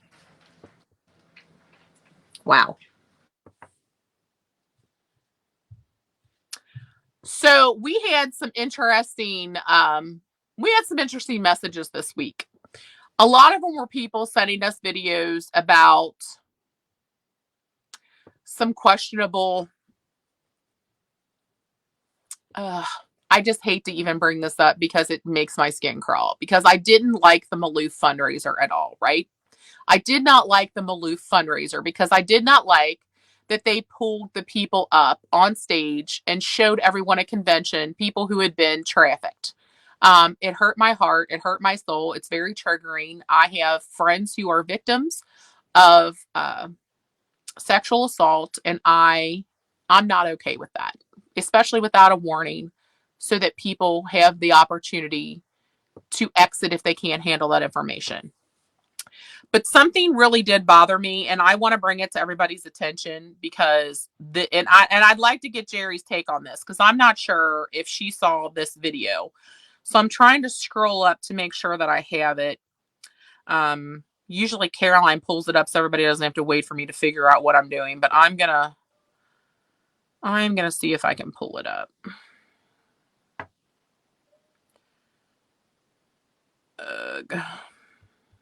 It's going to take me a minute, but basically it was someone discussing that paparazzi did something different with the funds that they collected from the supposed Maloof fundraiser and sent it somewhere else. And I don't know if that is an okay thing to do, or if someone who works in the charity field has the ability to comment on who can collect money for what thing. But I don't know. If anybody's got the video, send it back to me again because I'm having trouble pulling it up. Usually we do tea time for an hour. If we're gonna be Yeah. on here longer, I desperately have to go to the bathroom and I We'll just go plugged to in the my potty. phone. We'll talk about. Okay. Should I sing while we're gone? I'm trying to find this video because I want to get you all's reaction to this information. So I don't know where Caroline bopped off to, but usually she's got it pulled up on her phone and she just whips it right out. So hold on, y'all. I'm looking. I'm searching. I'm scrolling through my messages. Da-da-da-da-da. It was, if anybody's got it, it was Morgan Hansen, but I'm trying to find it.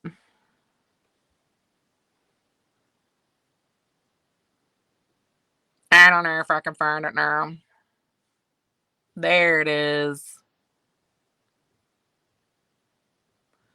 Da-da-da-da-da. Let me make it big.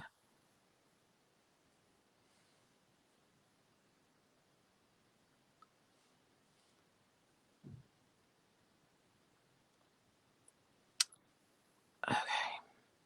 As soon as I pull this up, y'all can see it.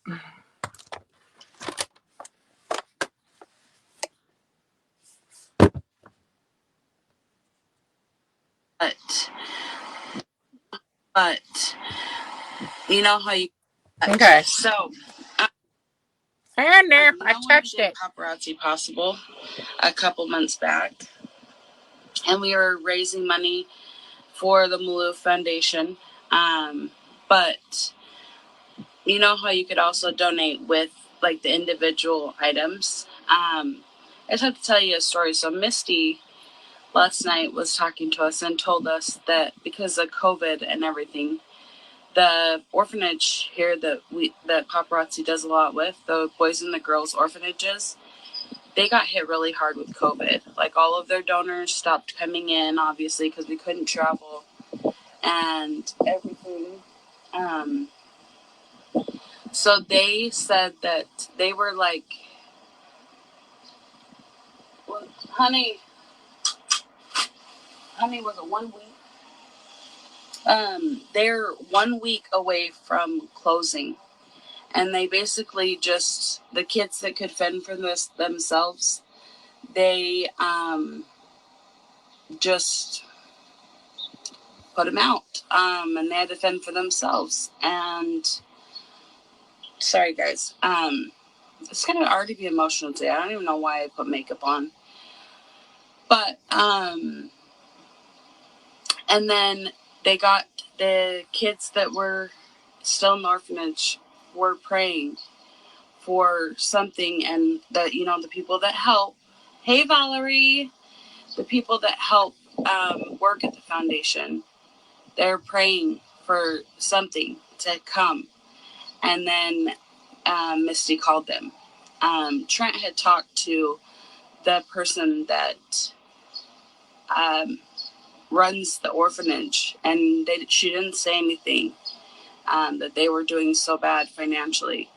I mean, I know the girls have 58 girls in the orphanage, and they say they run on about $15,000 a month. That's nothing for 58 girls. That's electricity, that's their clothes, their food, if they have medicine, and that's everything. And they didn't know how. And then Misty called and said that we were doing Paparazzi Possible, and they were able to stay open. That's not something that corporate shared with everybody. So what she's saying is the Paparazzi Possible money was collected for one thing, but was redirected to another thing. There are a lot of people who don't approve of their donation funds leaving the United States because they feel very firmly that charity should start at home. And I'm not saying that the orphanage doesn't deserve funding.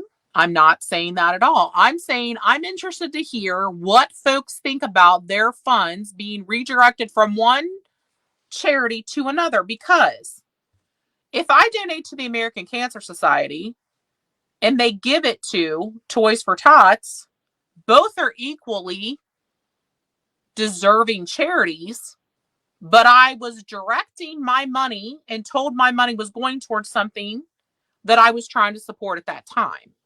So I'm wondering what people feel, and if they were, because Morgan Hansen, mentioned that Paparazzi did not tell people that they were changing the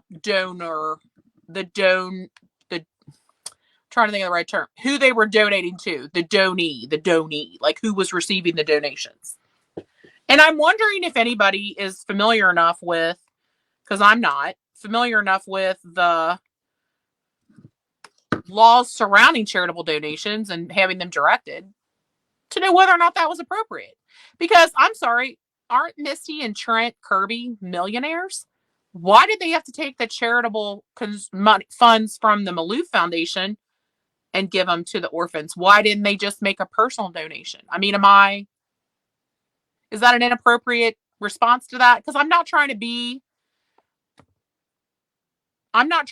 unkind so much as I'm really just trying to, because I don't know how I feel about this. I don't feel good about it. What do you think, Jerry? What is your thoughts? I'm sure you already know what my thoughts are. No, I want to know. Because we don't agree on every single thing. Like, if you have a different perspective about it, like, does it bother you? Because it would bother me. It wasn't my money, so I really don't have a dog in the hunt, right? It bothers the shit out of me. It is manipulative, and first of all, that wasn't their money. And when they say that they are raising funds for a certain charity, some people would be apt or emped to give more because that's the charity they support. There are certain charities I do not support because I fail to see the proof that the monies are being given in an honorary way, right? And that people aren't making money off of these charities. So absolutely, is there no ethical or moral standings without going forward to, because that was not their money.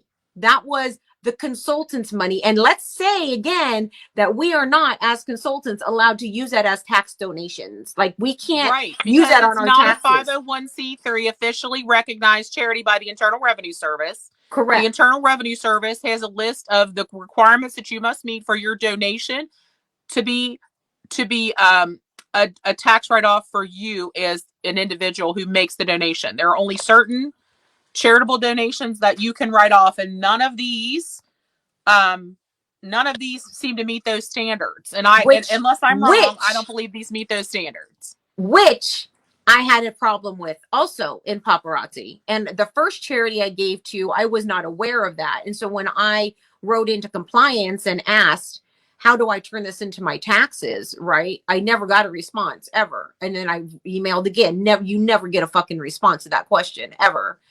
So it is very deceiving of them. And if they wanted to take those monies and give to somebody else, then they should have approached all the consultants who gave those funds and let them decide if their portion would be allowed to go to another nonprofit that Paparazzi founders felt was more in need of that money. That was not their money. That was the consultants giving. So it goes hand in hand for me with the way Paparazzi feels about saying one thing and doing another. They feel that they can do whatever they want and say whatever they want, and they are untouchable. They feel that they can do anything they motherfucking want, and nobody has a right to say anything about it. And you can't have an opinion about it, because if you find out, or let's say you find out and you want to go onto the Paparazzi page and say, I found out that the monies I gave for X, Y, and Z, you gave someplace else. I would like to have my donation back because I don't support that. They will cancel you because you do not align your beliefs with their beliefs. If your beliefs are different than their beliefs, or you question anything they do as a business, whether shipping be long, whether their items are lead and nickel free, whatever it is, they will flat out cancel you, saying that you are being disparaging and you're not supporting the company that you're an independent consultant for. That is disgusting. It is not morally or ethically sound to just do whatever you want with other people's donations and monies.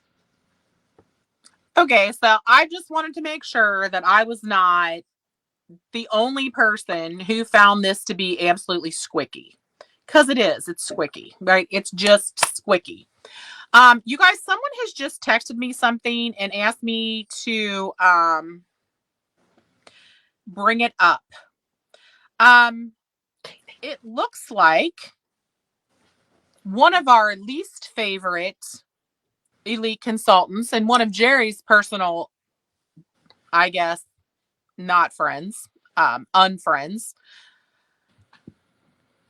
Oh, there's a lady named Keisha Harville McDonald. Keisha Harville McDonald is, I want to say that she is deaf and she does not speak. Hunter is her upline, your friend Hunter. And apparently, Keisha used to try to tag Hunter and Justin, his companion, in her live sales, and they blocked her. I guess they blocked her. I just received this thing that said Keisha's post. Me no happy, very sad, very hurt, heart attack now. Like no block. Hunter, Matthew Newell, and Justin block me. Me will maybe quit paparazzi or keep work. Me no happy, sad. Small peoples ignore me. Live jewelry. Please need help. People watching me live tonight. Me keep something sick and hurt head and show. Slow walk, hurt foot and leg. God bless, please. This lady, she's having a really hard time. Why would they block blocked her? Why? Because she was tagging them, I guess, in their videos, trying to get is their that help? Is that their downline? Is she on their team? Yeah. And they blocked her. And apparently because she made a post about them, they turned around and made a retaliatory post that said, "Don't come for us, you won't like it," or something. I don't think this person sent me all the screenshots, but I'm like, okay, here's another person who joins paparazzi. Oh, here, wait a minute. Somebody's sending me the response. It just wasn't coming through as fast. Oh, here it is. So Justin Corey Fish, who is Hunter's downline, Hunter's boyfriend, right? Boyfriend. Here's the receipts in case anybody's wondering. This reads, PSA, if you are bold enough to comment, post, or write disparaging things about me, then don't be all butthurt when you find yourself blocked, boo. Ask yourself what you've done and where you've been. No time. But they're sharing other people on the team's lives right below it. Justin says for the people in the back, but right below it, it says, come say hi to Kendall. She's working to hit a big goal. So they clearly share other people's live shows, but they decided that I guess the lady who was deaf and couldn't speak but was trying to sell was not going to work out for them. Yeah. So tell me again about your supportive upline and what your family's done for you lately. So it says Terry Prizer Bass. Let me see if I can find Terry Prizer Bass, you guys. Terry Prizer Bass. Okay. Oh. So Terry had a package returned by paparazzi. The package was returned. It wasn't delivered to her. Now, mind you, it was obviously some kind of a mix-up with the delivery service because she's received multiple packages in the past. But this is her most recent response from paparazzi. Okay, just anybody wants receipts. Thank you for your recent order. The email is to inform you that your order has been returned to us due to an insufficient address or other delivery issue. Sent her hundreds of boxes, but suddenly she has an insufficient address. Insufficient address, delivery issues included or not limited to errors at the fault of Paparazzi, FedEx, or UPS, a consultant's failure to be available at time of delivery, or an order not being retrieved from a pickup facility within the allotted time. It was her actual entire address, and it says this order's error was not due to delivery issues at the fault of Paparazzi. So we require a $5.95 reshipping fee. You have to respond to this email with the last 4 digits of the saved credit card you'd like to use, the CVV code for the card given, a billing address for the saved card, and a correct address where your order can be sent. If you don't do it within 72 hours, they're going to refund your order minus shipping charges, a $15 refusal fee, and a 10% restocking fee. So they fucked up her address, but they're going to charge her to put their shit back. So there's Paparazzi. Merry Christmas to you. Everybody just like to show her tea, show their tea. Yeah. You guys. I just don't. What's this one? Let's see. You know what I don't, this is what I don't get, and I've talked about it over and over again. You guys know that I fucking hate Hunter, but it cracks me up because his boyfriend, who was sitting there talking about Hunter's downline member, who sells Pampered Chef, which is another multi-level marketing company, who Hunter blatantly supports and puts up on his other page, and they swear that they don't live together when they live together. And we heard Carrie's story that got nothing but harassed and harassed and harassed. For him and a fiance that lived in another house. Correct. And now you have Hunter's boyfriend, who is literally belittling and harassing Hunter's own downline, which Hunter blocked. And all that is okay. It honestly blows my fucking mind. And let me tell you, Hunter has been turned in multiple times regarding his support with his boyfriend, Pampered Chef, which is another multi-level marketing company. And he supports that openly on other pages. And those two are live together more often than not. It just, here's the thing is, anybody who can sit here and watch any of these tea times and say that paparazzi is fair, I don't even know what planet you're living on anymore. I just don't. They are just nasty, and they feel that they can do whatever they want to whomever they want. They can pick their favorites. They can pick and choose who they're going to harass or who not. Who not harass. And a lot of it comes down to who Misty Kirby likes and who Misty Kirby does not like. Because she loves everybody to know that she can cancel you just like this, boo. She could take you right back down to Star Consultant just like this, boo. Don't cross me. I see everything you do, boo. But you're an independent consultant. That's just amazing.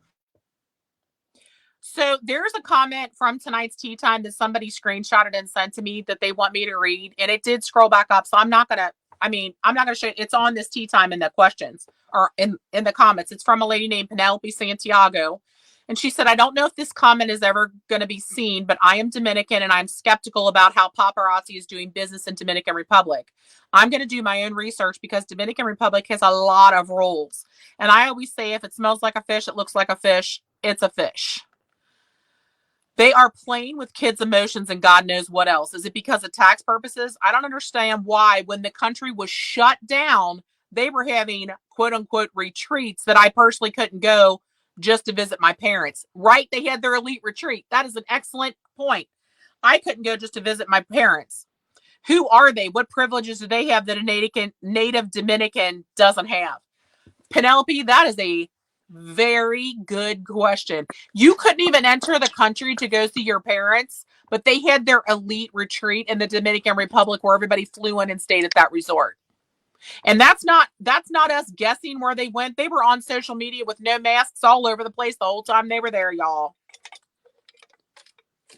So how many times have I told you, Tracy, and you know this, we talk about it all the time, how I know that there is something dirty going down with that Dominican Republic. And I'm not going to get into my conspiracy theory on what's going on yet until it's proven, because I have a very strong feeling I kind of know what's going on. And you're right. Was it Penelope? You're Yeah, right, Penelope Santiago. They are playing with children's emotions. They are manipulating. They are scandalous. And they are not there to help the orphanages or the families. They are not. And yeah, you tell me what kind of privileges they have and why they're greasing so many hands. And we know it's not to do right by these kids. Look what Penelope said. She said, no, I couldn't. I was crying because I had explained to her 63-year-old mother that she couldn't bring her grandkids. See, there's something so wrong going on here. There's so many levels of wrong that it's hard for me to even know where to start to begin to dig. But the whole ground just seems to be full of landmines about what's going on. You guys, I want to give you an update, and you guys have donated to Carrie's charity fundraiser so far $1,360, and we're not even off the air yet. You guys, that means the world to her, because she is paying for her own treatment right now. I hope that it doesn't upset her that I tell her, because if I was the mom, I would be torn, because I'd be so proud of my kids, but so upset that they had to do for me when I'm a mom and want to do for them. Her kids are helping to pay for her cancer treatments because she can't make enough money. You know how much it costs to do cancer treatment in America? You guys, the money that you're sending to her, whether it's $5 or $25, whatever, it doesn't matter. It's really amazing. You are so generous and so kind, and I cannot thank you all enough. And I know Carrie cannot thank you enough either, but I'm telling you, you guys, thank you. Okay? Thank you. I just wanted to tell you, because I just refreshed my screen and saw what it said, and I just find that to be amazing. So Penelope said, I have people in the media in Dominican Republic, and once this blows up, I don't know what I will do. Well, all I can say is there are so many questionable practices. So many questionable practices. I don't know what to start with, but all I can say to you is I know that there are people who defend their reasons for staying with that business. At what point is it enough for you to look at them and say, I don't want to be associated with them anymore? At what point is it enough? Like, we've shown so many different aspects of negativity and terrible behavior and questionable practices and fraud and things that just smell bad and look bad and taste bad. Like, it's awful. Mother! What? I have to call out a stupid cunt. Caroline, please. Okay.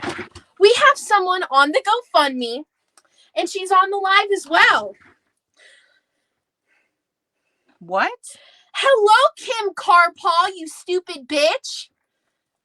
She's commented on the GoFundMe. On the GoFundMe. To try and make people not donate. She said, you do know Carrie is a narcissist, a liar, and has had different types of cancer throughout her life, don't you? I have the proof. I have witnesses. Do not donate. It's money down the drain. Kim Carpaw, you are a disgusting waste of a human being. You make me sick. When I think of the people that are going to hell, I see your face. You are disgusting. Who says that about someone who has cancer? Guess what? I can delete your comment and ban you because I'm the administrator of the charity. Who says that about someone who has cancer? You're disgusting. Wow. You are disgusting, Kim Carpaw. Oh, you are everybody, disgusting. Round of applause for that shit. Enjoy hell. Yeah. You are disgusting. Round of applause for that one. Disgusting. Stop yelling in my ear. Okay, my bad. So, congratulations, Kim. You made win. it to tea time. You Kim. win douche of the day. I don't really have a trophy for you, but I guess we can sing a little song, shall we? Kim Carpal is the douche of the day. With echo. Hi, Kim. Douche of the day. Isn't Kim Carpaw one of those uplines that was bullying her while she was in paparazzi? Yes. Yes. It never stops. And do you know who else commented? What's her face? The one that was right under Patty that told everyone I don't know. What was her? I don't know because I don't have time to look at the comments. I'm going to tea time. It never stops. It literally They're proving her point. They're literally showing how truthful she is in the comments of this video. crazy. So disgusting. Crazy. Yeah. Makes me sick. Erica Ann, you're already banned, Boo Boo, but I want to give a nice big shout out to you. You'll sit right next to Kim Carpaw. Kim Carpal and Erica Ann. Enjoy burning. Tied for douche of the day. Yeah. Because I am the devil. Oh, as shut they say. up. I would like to officially give you the stamp of Jesus. approval to get into hell. Punch your ticket, bitches. Pop punch. I will announce that any of you, Kim Carpaw and whoever else, other person you are, I don't block anybody from my page, so you can come on over to my page and comment all you want. I'm cool with it. You know why? Because you prove the type of person we are exactly calling you out to be. You prove it. It's right there. So I can appreciate other people blocking. I don't block. Bring it on. No, I'm just removing her comments from the charity page because that's just shitty, and it's my charity page, and I can do what I want. Speaking of, I don't block. Oh my gosh, Carrie's back. Hi. Oh shit! Here we go. So when I got off the live because of the irritating static that's bothering me, I have about 27 messages in my messenger that Kim Carpaw is on Facebook. This is the girl that hid me in her dryer to protect me from my mother. This is the girl that hid me in her dryer to protect me from my mother. I'm getting messages saying that she is on her Facebook. And so I said to the one girl, what are you eating this fucking popcorn and enjoying the goddamn motherfucking show? Okay. So the one girl commented, well, I went and watched your live yesterday to get your side of the story. Again, I had papillary carcinoma. Do you all want me to pull out the titty so y'all can see the dent or my beautiful scar? Look at that. Isn't that a beautiful scar for somebody who fakes fucking breast cancer? You fucking assholes. My son is working to help provide for his mother. My son, who was a Marine for 5 years, got out of the Marines and helps take care of his mother. And all you all can do is sit back and continue to talk about a paparazzi fucking facelift or a bug bite. This is paparazzi, people. She was part of my downline. This is paparazzi. This is the person that shut down my first GoFundMe, knowing what I was going through. This is your paparazzi family. So all y'all that want to sit there and defend what paparazzi has done for you, she just proved that everything I fucking said was true. She literally just proved it.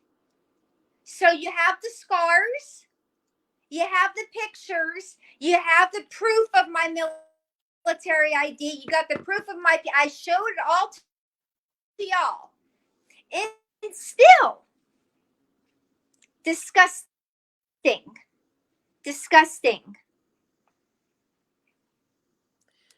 I think that maybe my cancer's back. I don't have the words to describe how low of a human being you have to do to mock someone's illness. But you know what? You just keep being you. Just get the fuck off tea time. No one here needs you. No one believes you. We've seen all the proof we need. I wouldn't have brought Carrie on if I didn't believe her. You're not going to change my mind with your bullshit.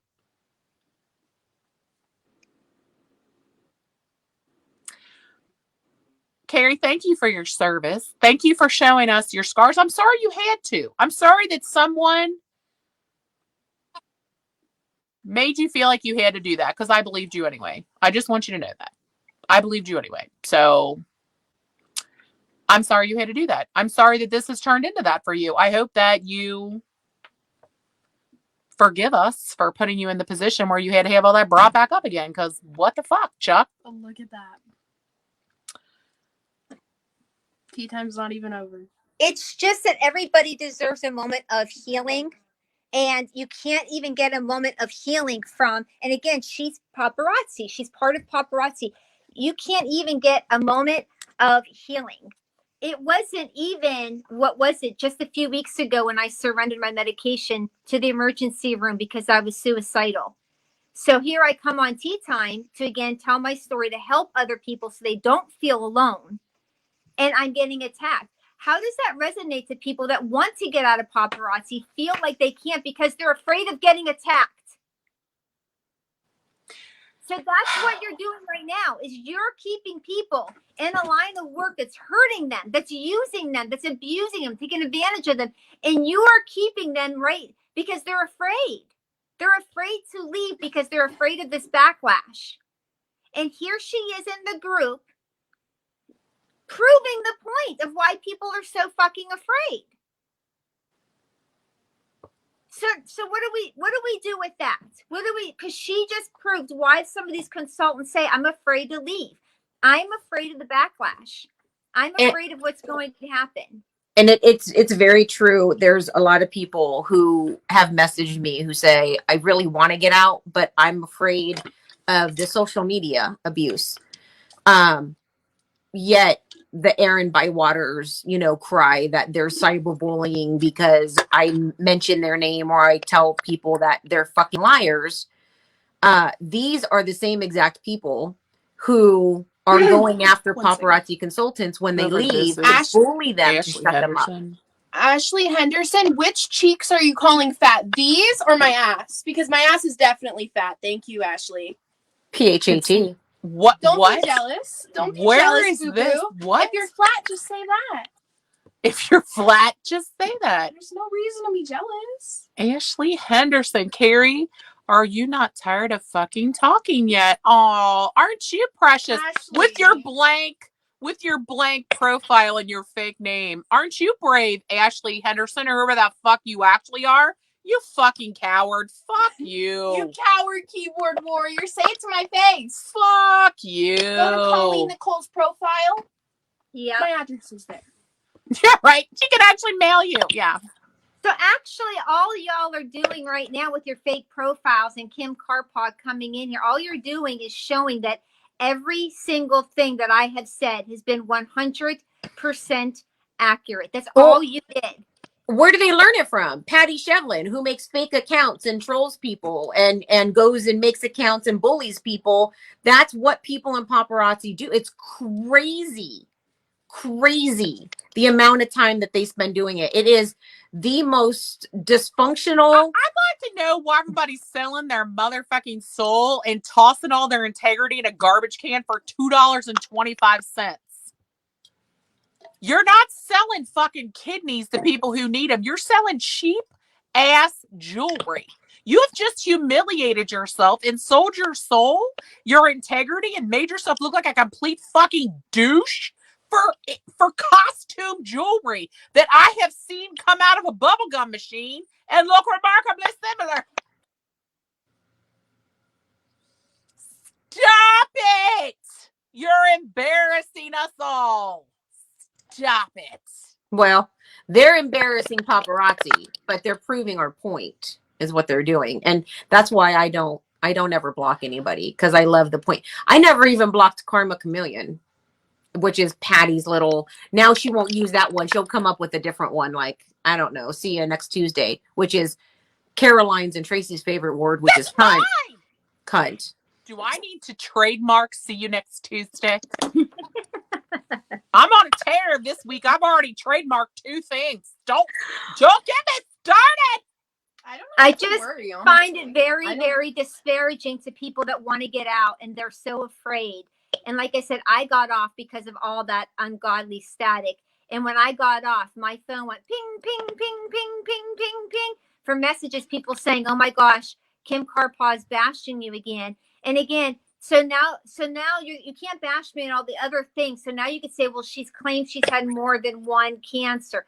That's a really good reason to, again, try to shut down something that's going to help me help my family, because you have nothing else to do in your life right now than to her. And you're a Christian. You're a Christian. You're a Christian. So, you know, I've had 2 separate types of unrelated cancer. So it's stupid for somebody to say you can't have 2 kinds of cancer. I had cervical cancer and skin cancer. Completely unrelated cancers. Had both of them. Got treated for both of them. You want to fight? You want to fight me?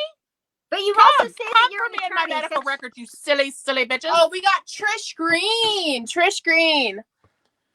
And Caroline, where are you? I'd love to say it to your face. Oh my God, Trish Green?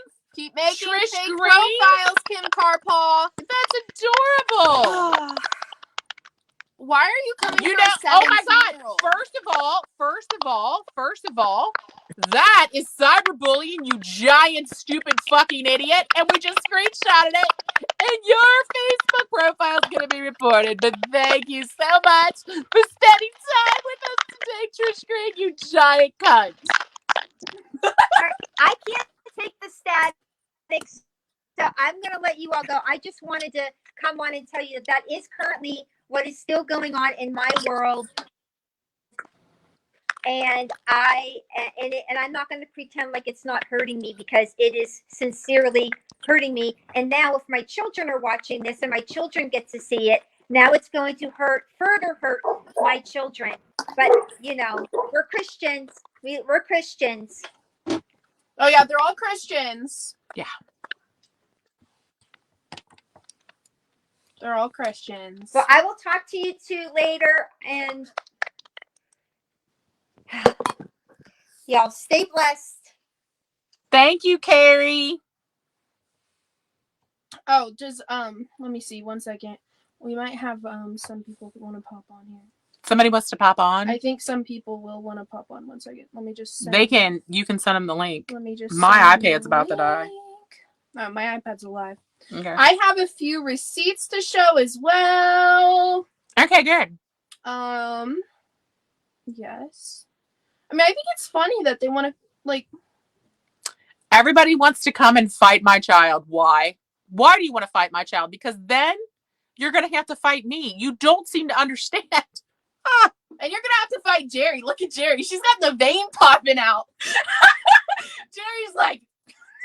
And I would just, I would just love to, again, I would love to say it to your face. Okay. I don't think you would, because when your mouth opens, my fist will fly. You won't enjoy it, and you won't get too many words out before your face is bleeding. But that's okay. Dyer says, and then fight me. Yeah.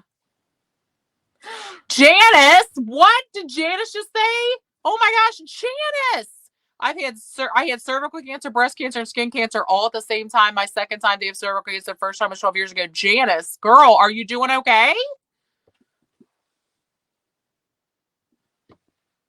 I mean, I cannot believe the amount of hatred from these people. We have not gotten this many hate comments on Tea Time ever. Well, maybe not even Patty. Oh, because she was trying to keep everybody in their place. Oh, well, no. All the elites made sure to make hateful comments. That not all the elites. There's a lot of elites. A lot of the elites made a lot of hateful comments. That are Patty's. Punch them with the poncho. Yes. You guys know, none of these comments are affecting anyone's self-esteem here. We're just all wondering how stupid you are. How stupid are you? Really, I know I'm very pretty. I know I am. I don't have to worry about this. Nobody's worried about anybody's self-esteem, but I am worried about your personal safety if you come to my home and threaten my kid. I honestly can give a fuck less who thinks I'm pretty or ugly. That's just me. Jerry. No, you I'm like know that. You're gorgeous. I am like that. I literally can care less what anybody thinks about me. And my life is so much easier because you don't sleep with me. You don't pay my bills. You're not part of my family. Your opinion means absolutely fucking nothing. Nothing. Nothing. I'm just so sick of keyboard warriors. You want to be a real warrior? Pick somebody that needs your assistance and do something good for the world. Stop wasting your time. You don't agree with us? Don't stay here and watch. You're not going to change anything we do with your bullshit. It's basically the definition of banging your head against a wall. I mean, literally.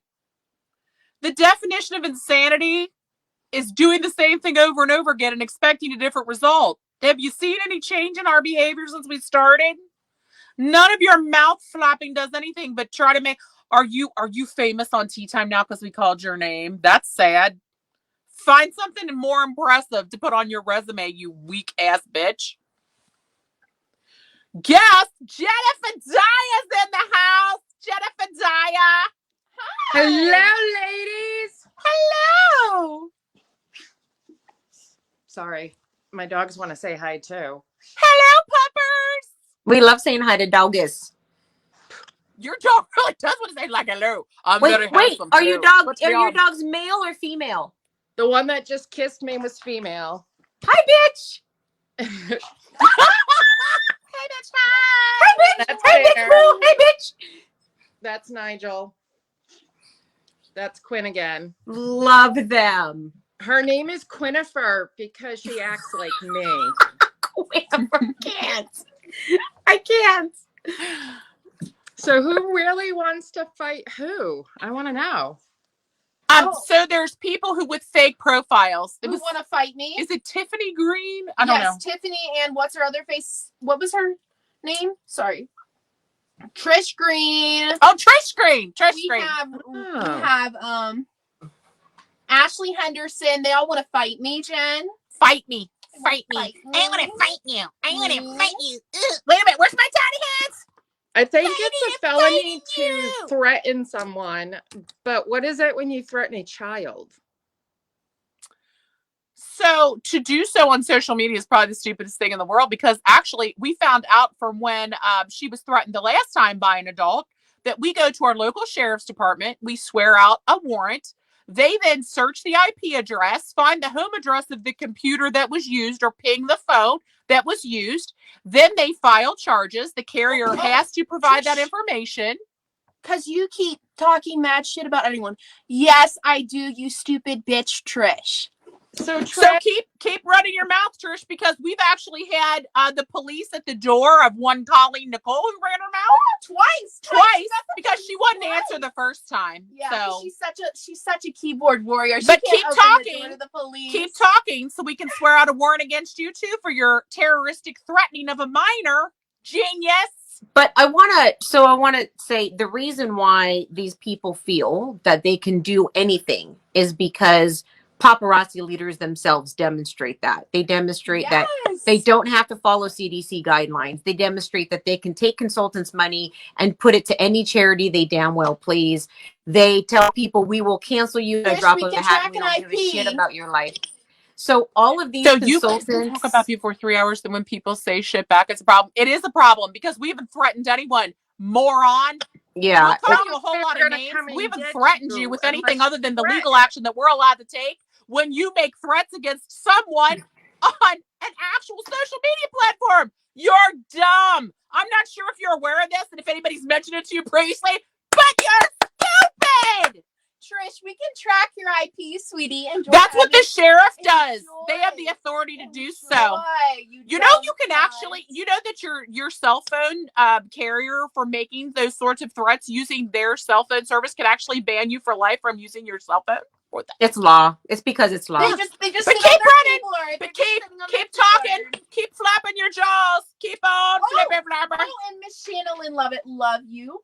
She said, also, I think if I'm right, when they threaten you across state lines, this makes it an FBI issue, right? Oh my God! Sure. We gotta get Hunter on the line. He can tell us his FBI agent's name. We get an insider. We get an insider. Woo! Y'all. Seriously, you've reduced our entire conversation to you want to fight.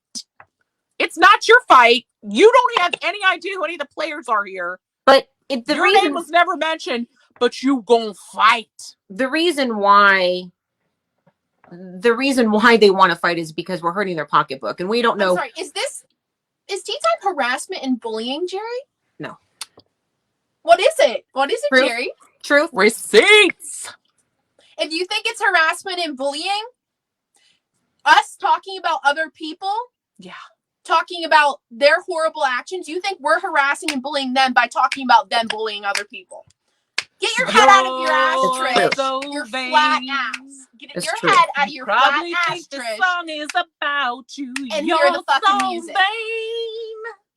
I bet you think the song is about you. Don't you? Don't you? It's not bullying for quoting people and talking about Nope. their actions. That's Yeah. not bullying. That's called being called to the fucking carpet. Oh, but you You're want to done. fight about You're it. done. You want to fight about it? And Patty Shevlin, I really hope you don't watch this tea time because I'm using a lot of foul language. You know what? I'll just go ahead. I'll just skip the foul language and I'll sum it up with some foul gestures because somebody was kind enough to send me some tiny hands that said it all.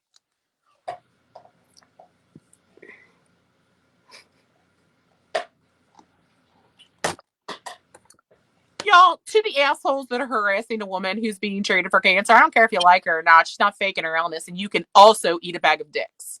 For those of you who think that we're bullying online because we're bringing truth bombs to the table with receipts, you can also eat a bag of dicks. You must be starving because you keep coming back for more. If this message isn't for you, stop listening. If you're not a paparazzi consultant who's interested in leaving, you just love everything that they do, stop listening. Go away. No one's making you do anything. I honestly, Joanne, girl, we will sell the tiny hands one day. I've got them coming. I actually have them on order, but they're not coming until December 16th because delays in shipping. But the tiny hands are coming. Both tiny hands and tiny fist unicorns are on their way to me. I ordered 1,000. I figured it would be enough. Yeah, she can't be trusted with I ordered 1,000 with tiny hands. Everyone loves tiny hands, and if I need to mail them out to people who deserve a fist unicorn, then I will, because everybody should have a tiny hand This to is throw what up. happens when she doesn't have paparazzi to buy. Stop it! Tiny hands are amazing. How dare you? okay, so on a serious note, I think it's amazing when they come on here and prove our point. And I think it's amazing when they come on here and try to do their bullying in the way that they do with the fake accounts, because this is exactly what paparazzi does. When you're a consultant and they don't like you, they make fake accounts because they feel that way they're not going to get caught. Uplines like Patty Shevlin teach people how to do this. Then when they do get called out on a forum like this, or someone drops a truth bomb, then they want to flip it that we're the one bullying. Huh, Aaron Bywater? Isn't that the way it works? So the thing is, I've never made a fake account. I've never gone in to anybody's live show and said anything while they were live. I'll just bring it here and call your ass out on what you said. I don't make fake accounts. I don't have to do that. The truth hurts. It really does. And the reason why you guys are defending it so very bad is, number one, if you're not making any money in paparazzi, you are feeding into the manipulative uplines like Patty Shevlin, who think that they're your friends and one day you're going to be them by lining their pocket. Or number two, you are a Patty Shevlin who is now pissed the fuck off that your commissions are getting cut in half. And I would love for any paparazzi consultant that is not falsified to show us your commissions and how they haven't gone down since tea time, bitch. Mm. And we won't stop. Everyone's asking me about my poncho.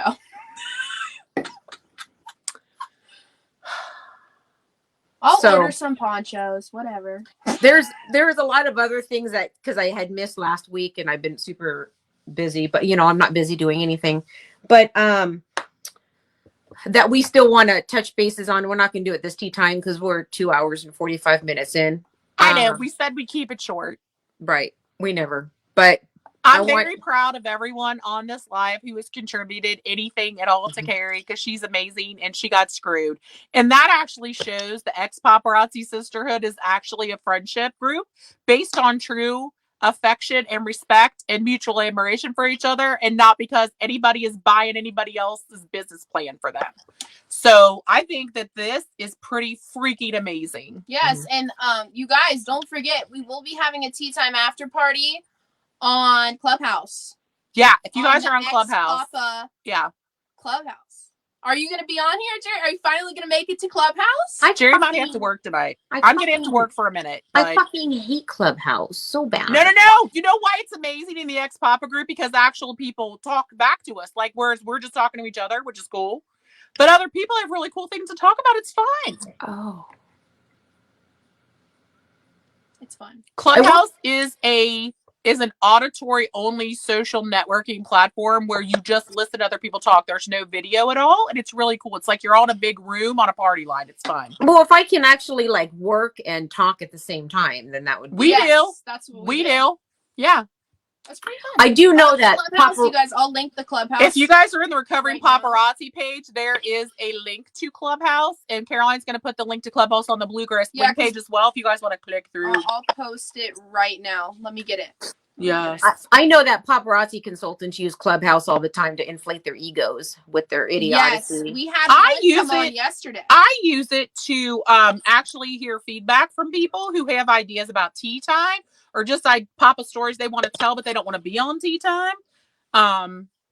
It's really a cool group. Yeah, it's fun. It is actually really fun, Jerry. We have a really good Clubhouse room. And it's not us running it. It's other people, but it's cool after party room. We come on over, baby. And so one of the things I wanted to talk about, we're not going to have time, so I'll touch bases on it so you guys know it's coming up on a tea time, is when Taylor Kirby did his last car wash video. And I only can see clippets of it because anything more than 2 minutes of watching him speak makes me want to physically get ill. He was saying that there was a Clubhouse room that was made just for him. And I'm like, is there? I'm not on Clubhouse. So the only room I go in on Clubhouse is our ex-Papa room. Okay, so I went in there and I asked Caroline, did you guys make a room that is just dedicated to talking about his bullshit? And she's like, no one's ever mentioned him. He doesn't even come up in tea time ever. Not tea time, Clubhouse is what. I mean, so extra. Yeah, he said that he doesn't even come up. He said that he's so valid that you guys made a Clubhouse room just about him. That's how valid he is. Oh my God. Once again, you're so vain. You probably think this song is about you. I have to ask, will we have time to play the short 18-second clip versus the short 16-second clip of the iconic Impressionistas? Oh, yes. You go ahead. Take my seat. I gotta take a bio break. Oh gosh, I'm being You're on the hot seat, baby. Hi. Okay, so there's two iconic Impressionistas in paparazzi. I don't know if I can say that one person's name. Mandy Heinz and Erica Cole. And if you don't know her as Erica Cole, she is Easy E. She is the big E. She's Mrs. E iconic. She's the TikTok fame fab. Hey, if you like my $5 jewelry, you don't join me. You're nothing, bitch boo. That Erica Cole. Am I missing any words or letters that she feels she owns? the Papa Boss. the Papa Papa Boss. Okay. Fucking idiot. So we had people go on their lives and ask, is the jewelry lead and nickel free? Just for curiosity. That's something customers normally asked on our live shows. I don't know about you, Jerry. Yeah. Asked if it's lead and nickel free. So we got a screen recording of the two different responses that were given, Erica Cole and Mandy Heinz. They both gave different responses. First, I'm going to play Mandy's. Let me grab hers. Mind you, Mandy Heinz used to never go live. I wonder why she goes live now. Is your commissions hurting, boo-boo? Okay, so the comment read, "Hey Mandy, so glad I caught you live. What are your thoughts on lead and nickel free?" And here it is. Here it is.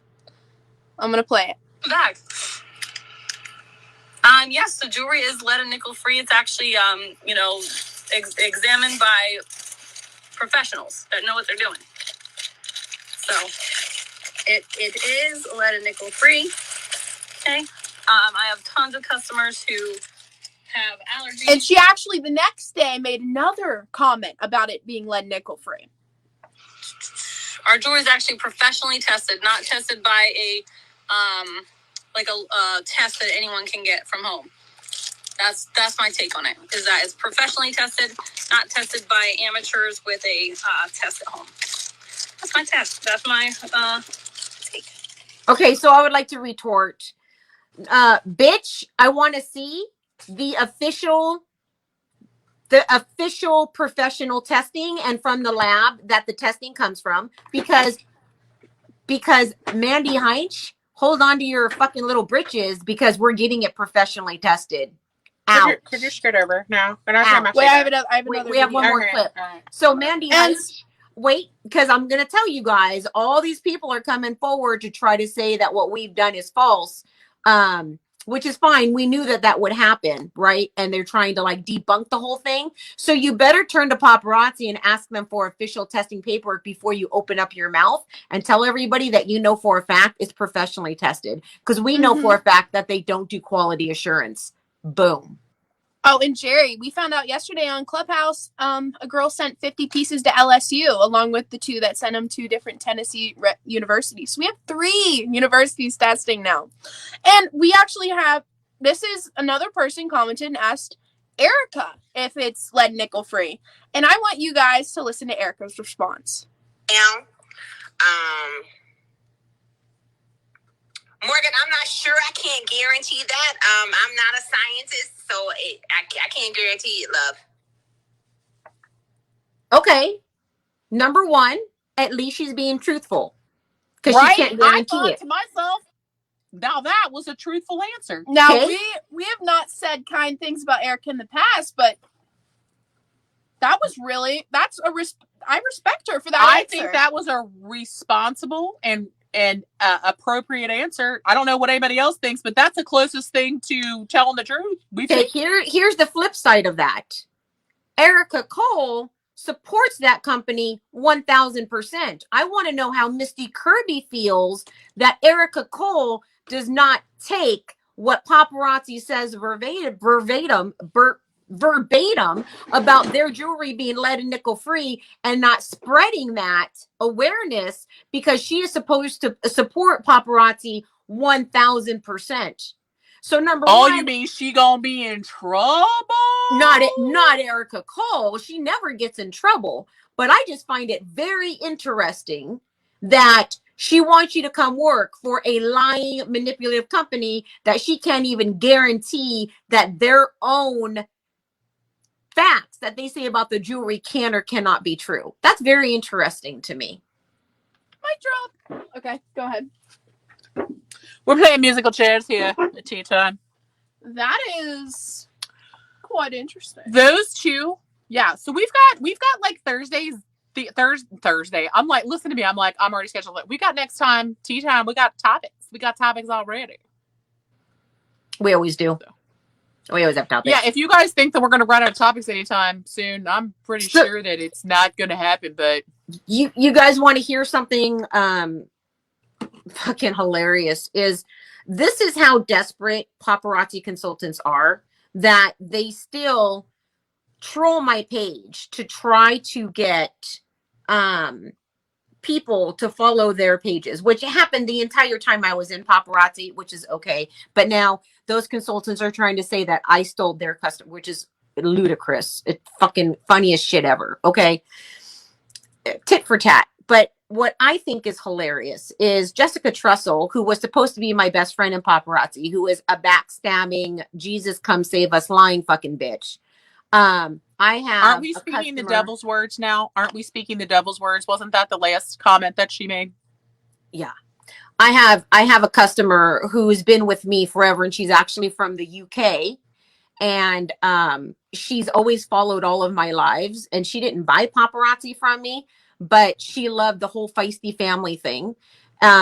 And so on her page, I put on her page happy birthday. Now there is no reason why Jessica Trussell should even know about Gaynor. There's none. The Gaynor's never watched her. Gaynor does not support paparazzi. She never bought paparazzi from me. None of the above. So you tell me why Jessica Trussell, and this is Gaynor's messenger, so Gaynor showed me this.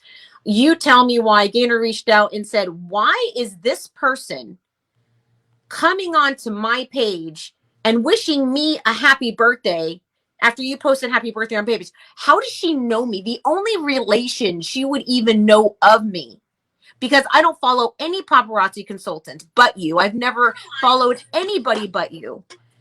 That why would she even do that? I mean, it never ends. These paparazzi consultants, it never stops. But you stole all their customers. But you've got Correct. proof that the only way this person could have known who this lady is by trolling your page and poaching everybody you commented on. Because, you know, there are entire network marketing webinars and seminars and teaching groups that tell you to do exactly those things. Like, this is not new, this poaching. There's strategies for poaching that, like, oh, you like somebody, go on their page, do these 5 things, do these 6 things, inbox them, send them this message. It's creepy and gross. It is. It's not organic. Gaynor Which literally is why said to me, people aren't shopping with them, but continue to shop with the consultant that they actually have a relationship with, that they like. You can't really steal a customer from someone. And I'll tell you, so Gaynor messaged me. She says, sorry to bother you from your hectic schedule, but I just thought you might like to know who put birthday wishes. I was shocked she had the nerve after you put your very special birthday wish on my page. By the way, thank you so much. It meant a lot coming from you, especially with your schedule. I think she has the nerve. Bring that up at tea time. I don't even know the bloody woman. And she says bloody because she's from the UK, right? And then I said, oh, just wow. And then she said, yeah, wow. She doesn't even know me. I've never seen her at all. She has glasses and brown hair, and does she do the crap jewelry? So she was asking me, like, who is this fucking person, right? I won't bring it up to tea time. Stooping that low, blah blah blah, right? She goes, I'm team feisty, and I'm pretty sure she knows that I am team feisty. I said she was my ex upline. Block her, message, or you could block her if you want, message her and tell her to pretty much fuck off. So then And then Gaynor said, she's blocked. I said, good for you. I can't believe they still stalk and poach my page. Like, it never fucking ends. And then she said, I think that they have done it because they know I'm English and maybe easy poached for jewelry. Wrong.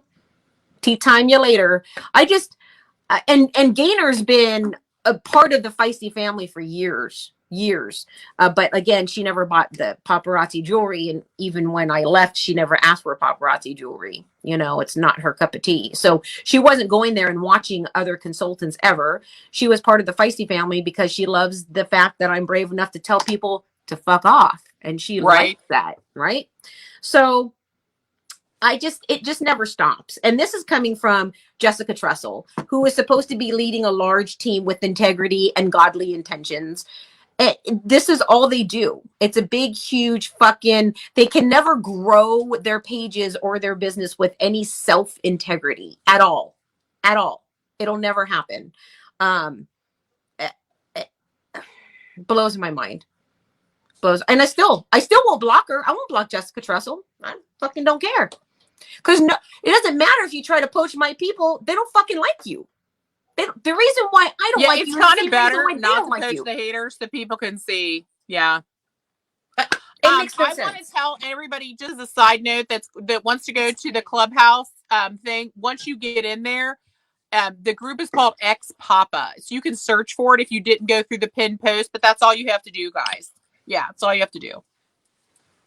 It's a robust conversation. If you follow me or my mom or any of the admins, you will automatically get a notification when we speak in Clubhouse in the room. Yeah. So that means you'll know when people go live, which is cool. That's the only way I know that people are in there starting the room, because they start the room whenever they want to talk about stuff. Like they have them all times during the day. Different people go in there and talk. So whatever your schedule is, you can usually find a cool conversation in Clubhouse about it. So okay, well, I feel like that is a wrap for tonight. I hope we have answered everyone's questions about how to do Clubhouse. I have to tell you, I'm not an expert, but I think it's pretty cool. Somebody put, you're all hag bags. Hats and bags. You're all hag bags. I love it. Miss Cheryl says that us Brits are not easy to win over. I know, I married one. He's still not sure what happened. Angela Bullard Ford commented and said, I want absolutely no part of this. Stirring shit is all this is. No, thank you. Okay. Angela Ford is a current consultant with Paparazzi. You commented on Tea Time. Girl, I expect you to be canceled in the next No. She made a comment supporting Paparazzi. Good right. For her. You don't. But we aren't begging anybody to stay. Who have not made negative comments on this video have gotten canceled. This is true. And if you consider showing both sides of a story to be shit stirring, then you just don't want to hear the truth, because there's absolutely nothing. But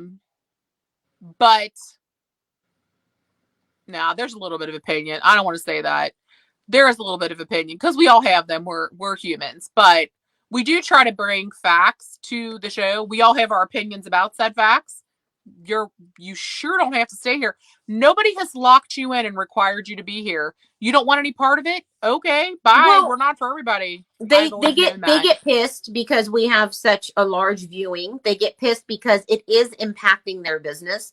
They get pissed because all their hopes and dreams of believing in Trent and Misty is all getting debunked and blown up in their face. They don't know what to do with it. You know, and if you're still going to strive to climb to the top of like a Patty Shevlin or a Mandy Heinch or an Erica Cole, it's going to be one hell of a fucking hard trip for you to get up there to swindle people out of their money to buy paparazzi jewelry. Because I will continue to go live and tell people that paparazzi is full of shit.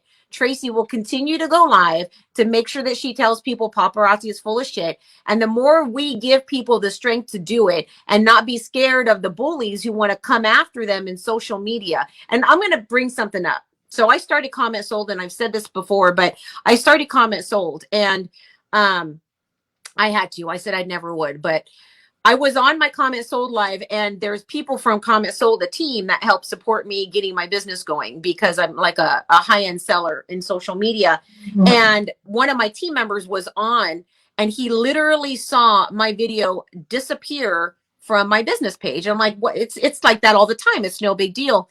And he said, hold on a second, right? The next day, he Zoomed me, and he said, I'm going to tell you something. At Comment Sold, we've only seen things like this happen to a handful of people. And people would tell me, Jerry, it's because people are turning you in. I'm like, stop with your conspiracy theory. Well, they have a team of people who actually follow this, right?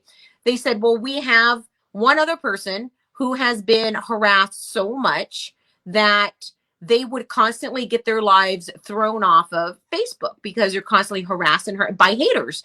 And I told him, well, you know, it's because I have that very controversial Tea Time calling paparazzi dickheads. And I can make it stop if I just shut my mouth, but that's not what I'm made out of. They can continue to come after me and they can hurt my sales all they want. And I would literally just stop building my pool and live out of my truck. But I'm still going to say what I have to say about paparazzi. That's how much this means to me. This isn't about money. And so they had to brainstorm a little bit on figuring out how to not make that happen. And they did a really good job. So fuck you, because now it's not working anymore. The other thing is, so all this time, like, and I told him, because I'm a high-end user with Facebook, they like just, things will just get booted or deleted. And it's just been a constant battle. So their team actually went in to solve the issues. So you can keep on coming at me and it doesn't matter. So the reason why a lot of people in paparazzi don't want to open up and say things on social media, because they're afraid of the bullies coming after them and hurting their business. And I get messages like that all the time. Hey, Jerry, this is what happened to me. Please don't say my name. I don't want the bullies coming after me. That's disgusting. That's absolutely fucking crazy. Well, But we try to do that. We try to do stuff without saying your name, because most of the stuff that you bring to us is important, but you're too afraid to have people come for you for showing your truth. Since when did showing the truth become a punishable offense in the United States of America, people? Right. Since when? This and is I gross. don't care. Like, I don't care. It happened to me when I was in paparazzi. Do you mean to tell me that happens to me now. you, Jerry, do not care? I'm shocked. Shocking! Shocking! Alert! Alert! Alert! Keep it up. Keep it up. Keep trying your bullshit. Somebody posted something earlier that said that lady didn't have to announce her departure. I'm like, that's correct. In case you're confused, this is not an airport. You do not have to announce your departure. What are you talking about? That lady was like, I don't want to be here. It's just shit started. And this other lady posted, it was funny. She's like, she didn't have to announce her departure. I'm like, that's right. This is not an airport. You do not have to announce your departure. Goodbye. Goodbye, ma'am. Goodbye. Well, with that being said, we will announce our departure of this time. We will see you next Tuesday. Unless next Tuesday. And in case anybody wants an update on the way out the door, just during this live video, Carrie's fundraiser is at 28:15. You all are amazing. Thank you, everyone. That's Jerry. I'm Tracy. That's Caroline. You've all been amazing. See you in Clubhouse. This was tea time, and Jerry has no fucks left to give. Yes. Good night, everybody. See you next Tuesday. Stay feisty.